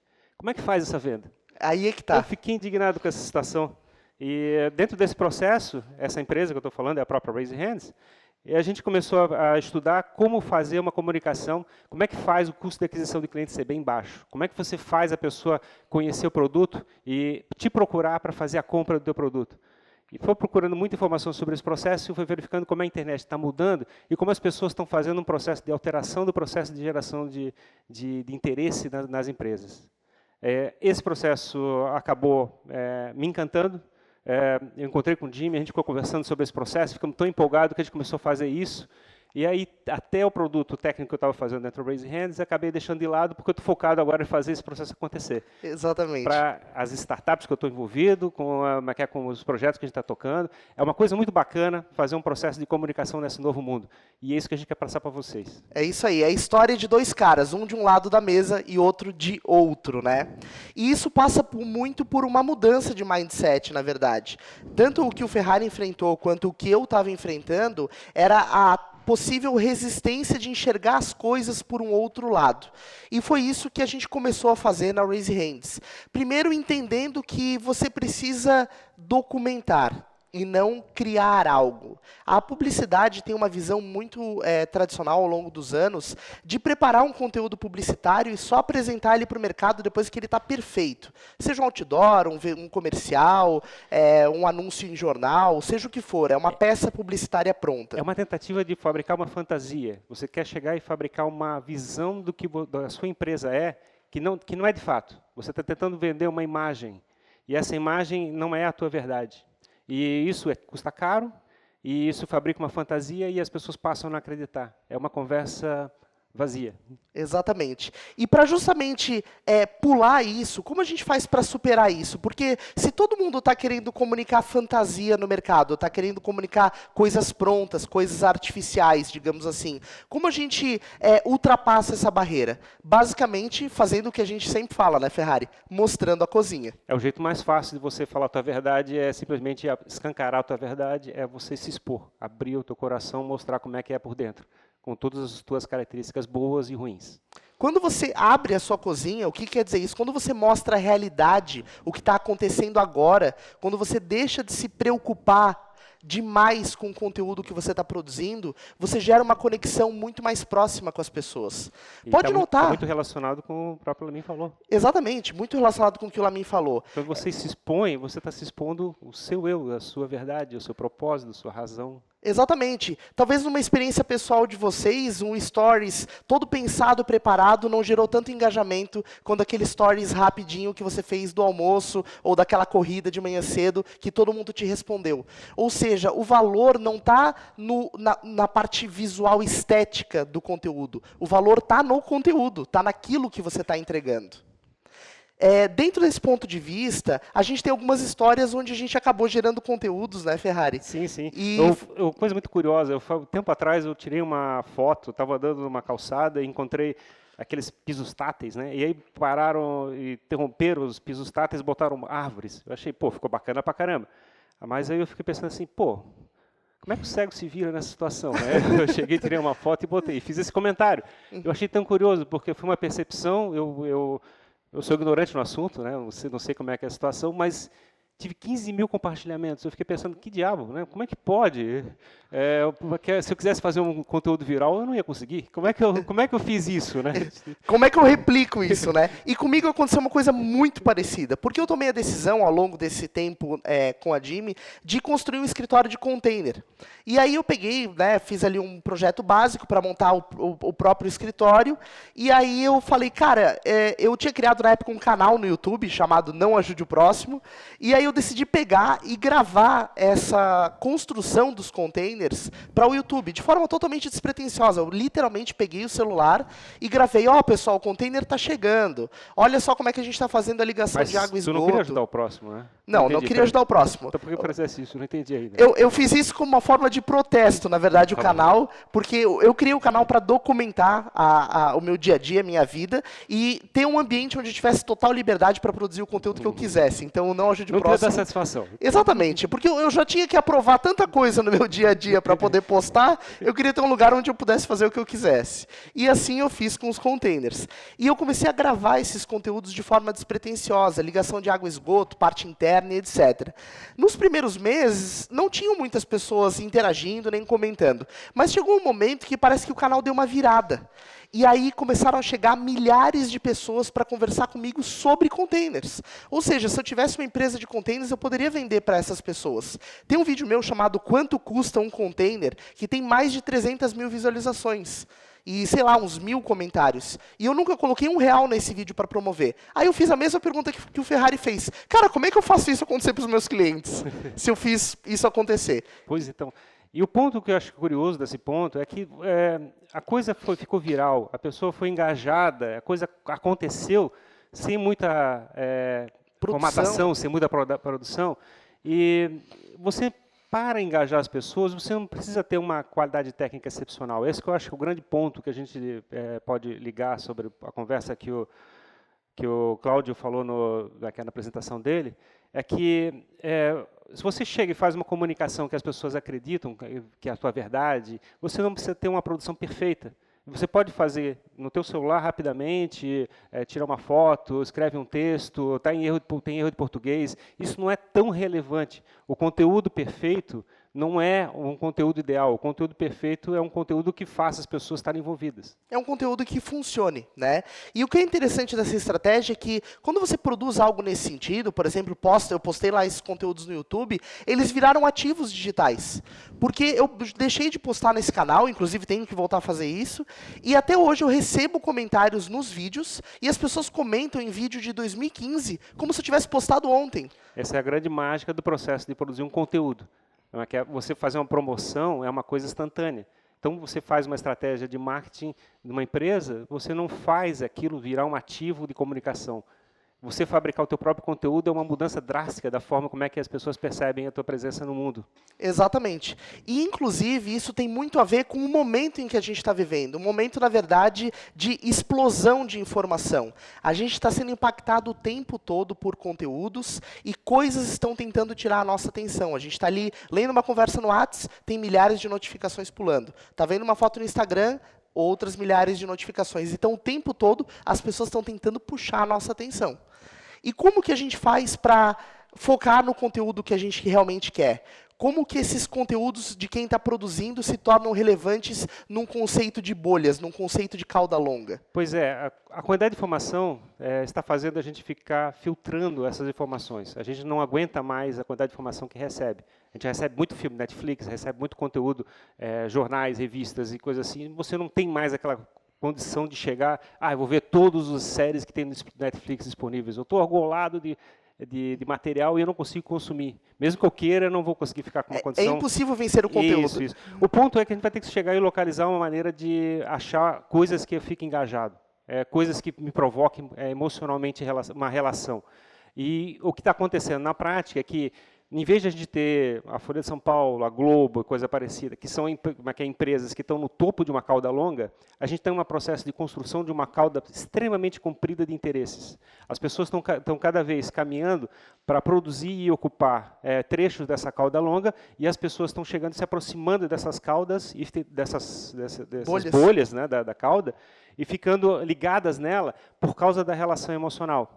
Então, eu não tenho aquela paixão que eu tinha com a Globo, da mesma forma que eu tenho uma paixão sobre, por exemplo, um blog sobre bacon, por exemplo, que eu adoro bacon, vamos dizer assim. Então, assim, a Globo e bacon, eu sou mais o bacon. Então, eu quero conteúdos de bacon. Eu quero lá embaixo aquela grupo de pessoas loucas que falam sobre bacon, por exemplo. Exatamente. E tudo está acontecendo em bolhas, se vocês forem perceber. Quando a gente pensa em finanças, por exemplo, tem lá os influencers, sei lá, Natália Arcuri, Thiago Nigro, Gustavo Cerbasi. Quando você pensa em culinária, também tem os influenciadores dessas áreas.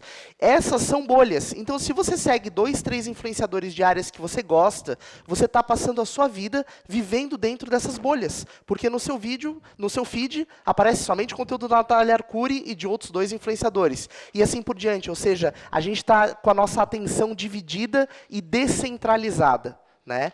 E isso causa um efeito bastante preocupante, porque como a gente tem um volume muito grande de informação, nós temos a autonomia para escolher o que a gente quer assistir. Vou fazer um exercício com vocês aqui. Imagina, por exemplo, uma grande marca, sei lá, Coca-Cola, investe num comercial gigante, maravilhoso, extremamente bem produzido, gasta 5 milhões de reais, sei lá, para produzir esse comercial. E aí os caras pensam na estratégia de distribuição deles e coloca isso para rodar na televisão, obviamente, e coloca para rodar na internet. E aí pensam, cara, vamos anunciar no YouTube porque a internet está bombando. Aí eles colocam lá no YouTube, investem uma grana em ads, e aí todo mundo aqui fica ansioso para pular os 5 segundos e assistir o vídeo que está pesquisando. Ou seja, a gente pega os 5 milhões da Coca-Cola, embola e joga no lixo, porque a produção não está sendo vista. A mídia está sendo pulada na ponta. Exatamente. E aí a gente vai direto para o ponto mais... dos primeiros pontos, eu acho que é mais relevante do processo da nossa comunicação aqui, é que existe uma estratégia para fazer esse processo acontecer, de chegar e fazer a pessoa ficar engajada com o teu brand. O processo é bem simples, na realidade. É você começar através da conquista da atenção da pessoa. Da atenção, você chega e provoca, através de geração de conteúdos, um processo de construção da tua audiência. E essa audiência, num processo de interação e construção de uma massa crítica de pessoas, você fabrica a sua comunidade. A comunidade é um grupo de pessoas que está falando entre si e você com o brand. Então, na realidade, você faz um processo onde fabrica a construção da atenção, vai para a construção da tua audiência, porque a pessoa começa a se inscrever, ele assina teu artigo, faz alguma coisa, ele começa a chegar e começa a sentir falta daquele conteúdo, e aí você vai para um processo depois de construir a tua comunidade, através do processo de interação, onde as pessoas estão interagindo e construindo mais ativos, além do próprio ativo que você está fabricando. Então, vai da atenção para a audiência, e da audiência você vai para a sua comunidade. E esse... O sonho que toda empresa, todo brand quer, e que o Lamin é o especialista que está dando aula para a gente aqui. Exatamente. Então, essa é a essência da nossa metodologia. Atenção, audiência, comunidade. A comunidade acontece quando as pessoas começam a interagir entre elas. No meu caso lá de containers, as pessoas começaram a conversar entre si embaixo do vídeo. Então tinha um vídeo meu sobre ligação de água e esgoto e tinha gente brigando. Não, mas eu fiz desse jeito. Não, mas esse jeito é melhor. Por que tu fez desse jeito? E aí tinha gente que me xingava, gente que me apoiava. É legal ter hater, né? Exatamente, é muito bom. Quando você começa a ter hater, significa que você está no caminho certo. Tá? Então isso é um bom sinal. Então essa discussão começa a acontecer embaixo da marca, significa que a comunidade está verdadeiramente estabelecida. É engraçado porque a estratégia que a gente está propondo, ela envolve uma gestão totalmente dentro das mídias sociais, onde você vai criar uma comunidade que vai ficar o tempo todo ativa e funcionando, e seja você dormindo ou acordado. E essa semana eu estava conversando com uma amiga minha de bastante tempo, ela tem uma agência, e ela falou assim, pô, legal o marketing de audiência, interessante o que vocês estão falando, parece um pouco com marketing de conteúdo, né? E aí ela perguntou assim para mim, mas vocês não captam leads? Aí eu falei assim para ela, não, a gente não capta nenhum lead. A gente não quer captar lead, a gente quer construir uma comunidade ativa. Você capta lead, daqui a um tempo essa tua lista está fria, essas pessoas deixaram de interagir, você vai ter que aquecer de novo, você vai ter que produzir conteúdo de novo, e a comunidade está sempre viva, ela é um organismo vivo. E o processo, então, da questão da velocidade. O que é o importante da velocidade? É você chegar e ter esse processo de geração de conteúdo que faça a pessoa ficar engajada, certo? Certo. Você tem que estar o tempo todo produzindo conteúdos para que eles apareçam no feed da pessoa. A gente tem uma lógica que a gente sempre usa na construção desses planejamentos, que é um lema. A velocidade sempre vence, né? Então, se você quer impactar um certo grupo, esteja preocupado em produzir volume de conteúdo e de forma rápida, porque isso vai fazer com que você esteja constantemente aparecendo no feed das pessoas. E daqui a pouco a gente vai mostrar um argumento técnico. O ponto é que se você fizer esse conteúdo regularmente, você tem uma velocidade de geração de conteúdo, você faz a defesa da tua audiência. O risco de você chegar e gerar um conteúdo e passar uma semana, 2 semanas sem gerar conteúdo, você desperdiçou aquela construção da tua atenção e a tua audiência não foi defendida. O ponto relevante é esse, é você ter uma velocidade de produção de conteúdo. Sim. Dentro dessa estratégia, eu queria só comentar que tem um segundo ponto que é extremamente relevante do processo, é você ter consciência que você tem que executar. Você não fazia isso no passado, mas a internet está impondo esse processo. Qualquer empresa hoje em dia, ela tem que ter uma estratégia de braço de produto, que já tem naturalmente, e o braço de mídia. Qualquer empresa hoje em dia tem que ter um posicionamento bem claro, como é que ela vai chegar e fabricar o seu produto e como é que vai fabricar a sua mídia. A sua mídia no sentido de você chegar e defender uma bolha onde vai poder fazer a comunicação com aquela comunidade. Essa é uma coisa que não existia no passado e isso a gente terceirizava. A gente contratava uma agência de propaganda que botava um anúncio na Globo. Então a gente usava o serviço da Globo, a audiência da Globo para fazer esse processo. Isso está deixando de ser relevante. Você não usa mais a Globo para fazer isso. Você tem que começar a fabricar a sua própria audiência.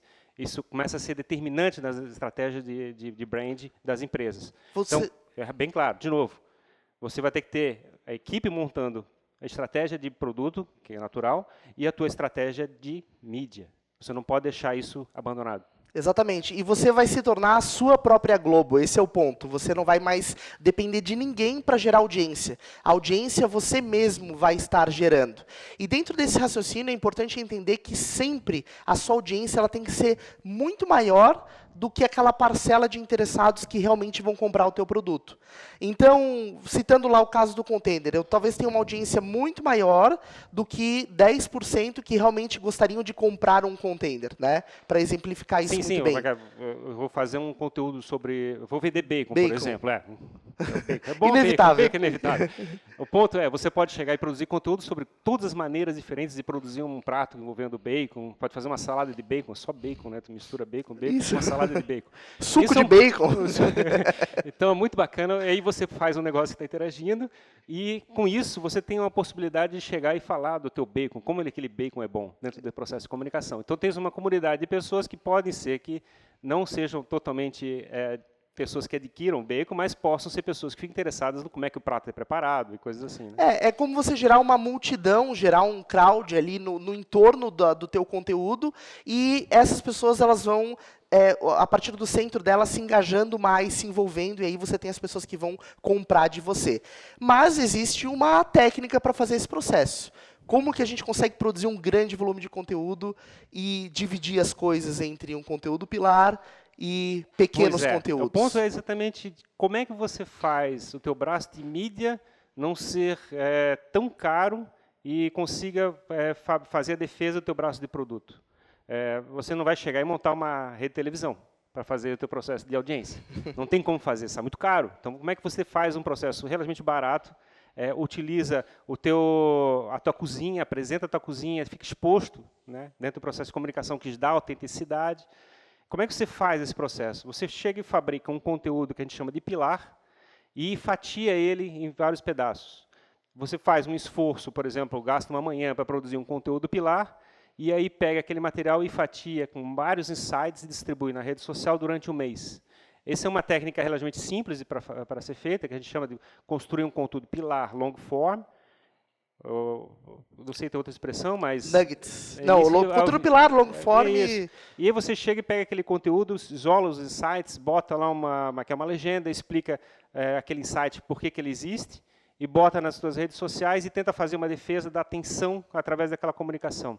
Aquele conteúdo pequenininho, que é chamado de nugget, que é o chamado nugget, de novo comida, né? Nugget, de novo comida. Nugget e bacon combinam, inclusive. Pois é. E aí, a gente também chama de microconteúdo, insights ou coisa parecida. São pequenas pílulas, exato. Então, são vários termos que a gente usa para descrever esse conteúdo que defende a atenção. Esse conteúdo sendo colocado religiosamente na rede social, obviamente variando todo dia, faz a tua defesa da tua audiência. As pessoas começam a sentir falta daquele conteúdo. Exatamente. Então, trazendo um exemplo, se a gente fosse falar sobre bacon de novo, a gente produz um long form com 10 receitas de bacon, e aí tira pequenos insights, e aí distribui isso nas redes sociais ao longo de um longo período. Por quê? Porque se você produz um conteúdo sobre o teu negócio, seja o nicho que for, de 20, 30, 40 minutos, dificilmente as pessoas vão parar para assistir isso. Ninguém hoje vai conseguir parar 30 minutos para assistir um vídeo, a não ser que seja um conteúdo de alto engajamento, ou se você se isole numa sala para conseguir fazer isso. Qual que é a estratégia? É você pegar e fazer com que esse mesmo conteúdo longo de 30 minutos seja distribuído de forma picotada para você conquistar a atenção das pessoas de forma frequente. Aqui, por exemplo, a gente está aqui com uma câmera aqui, tem uma câmerazinha aqui. Tem outra lá, ó, tem uma câmera andando aqui. Câmera andando ali. Então, o que a gente está fazendo? A gente está produzindo um conteúdo longo. Isso.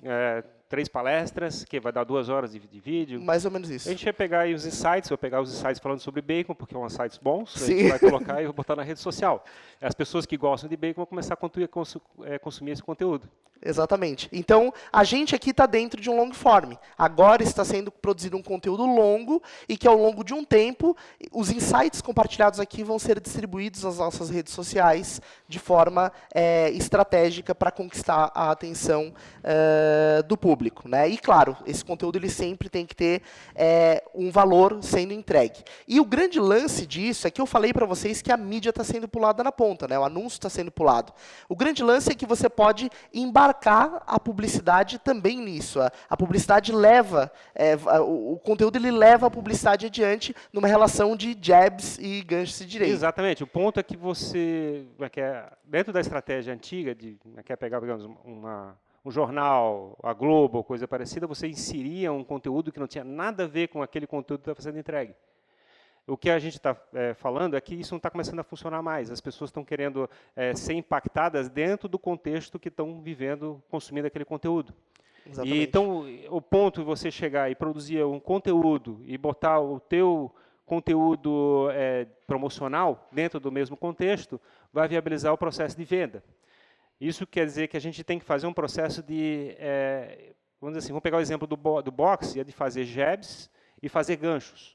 O ponto é que você precisa chegar e fazer geração de conteúdo para fazer uma defesa da tua audiência e utilizar, tempos em tempos, uma estratégia de ganchos para pegar aquela audiência e ficar envolvido com o produto que você está desenvolvendo e que está vendendo.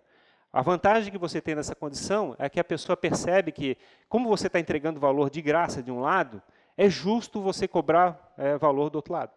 Exatamente. Imagina, por exemplo, que você é um profissional um personal trainer. Então, você pode produzir uma série de conteúdos falando sobre dicas de saúde, dicas de treino, dicas de corrida, e entrevista e assim por diante.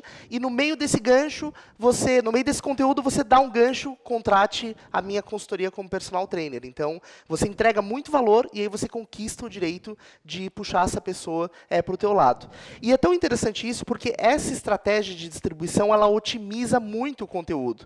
Eu lembro que, na época que a gente produzia as campanhas tradicionais, era um desafio você manter vários clientes com 3, 4 postagens semanais na internet.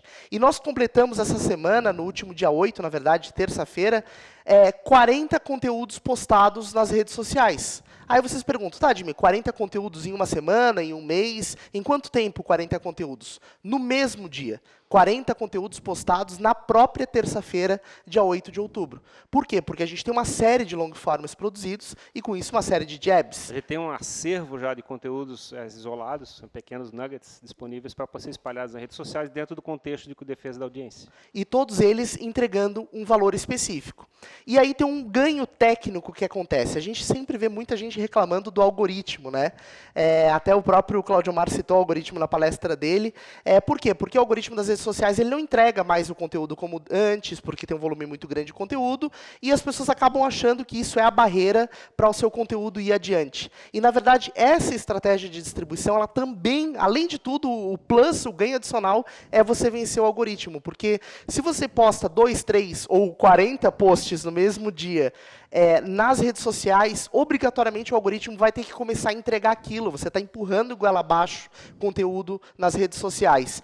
E isso... Assim, só para completar, na realidade, o Facebook, o Google, o que seja, eles também estão numa estratégia de defesa da audiência.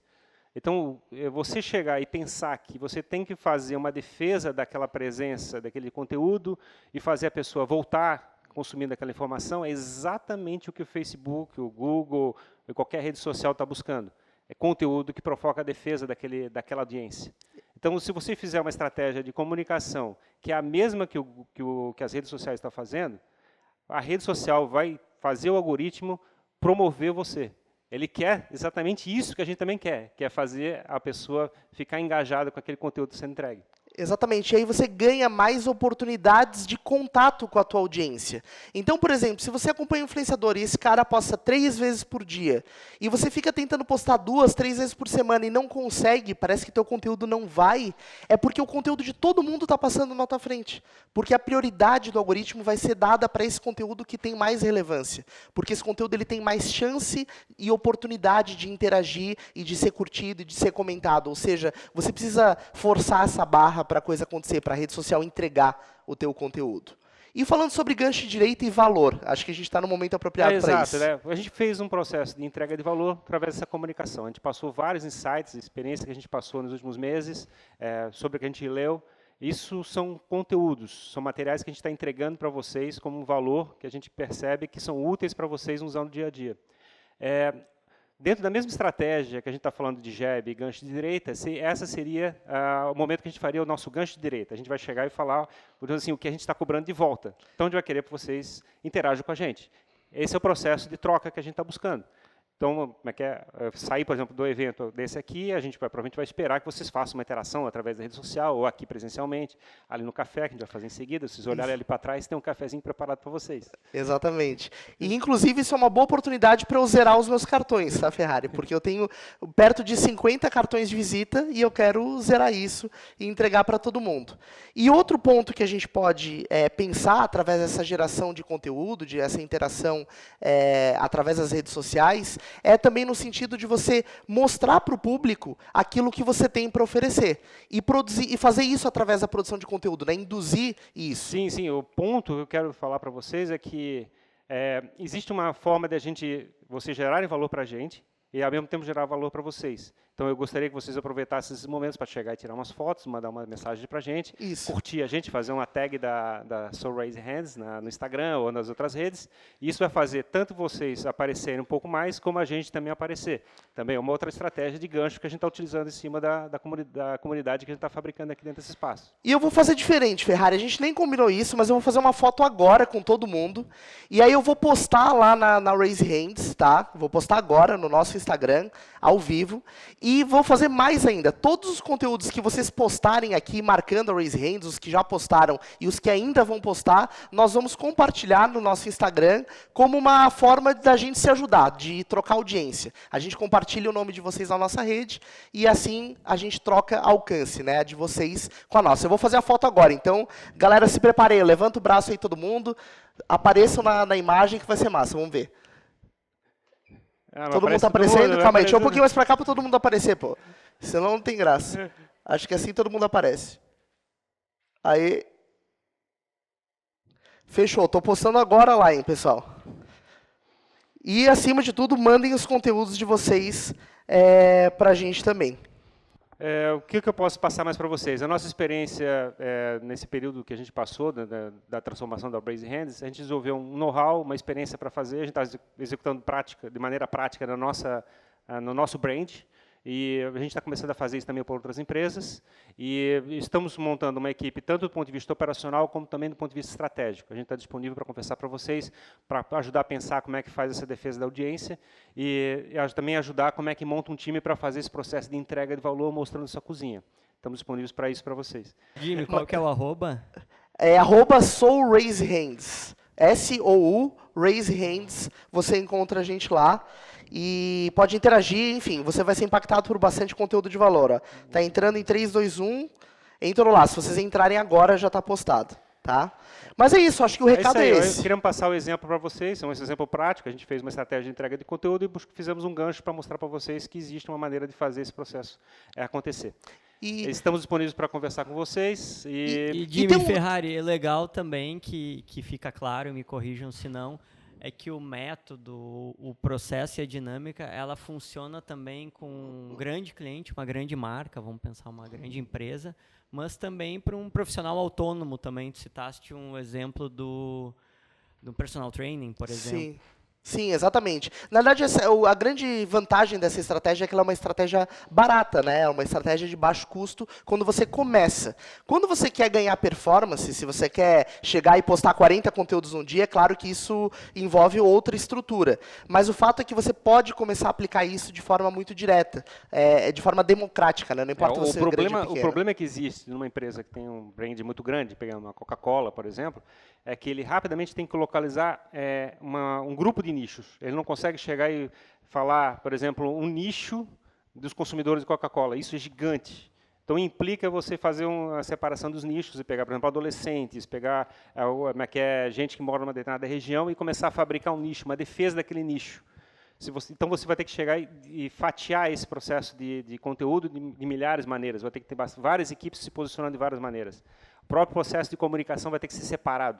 Você não tem mais como fazer uma comunicação aberta, como chegar e pegar assim, eu vou pegar a Globo um jogo de futebol lá do Brasil e não sei o quê, e vai impactar todo mundo. Isso começa a não funcionar mais. As pessoas estão nos detalhes das bolhas. Então é muito mais difícil engaja, né? O próprio jogo de futebol, né, ele é um conteúdo long form, né, e depois a gente vê esse jogo de futebol, uma partida, que é o conteúdo pilar, se desfragmentando, né? Sim. Onde tem entrevista com o jogador, que seria um nugget, um conteúdo, um microconteúdo, um debate no outro dia, pós-jogo.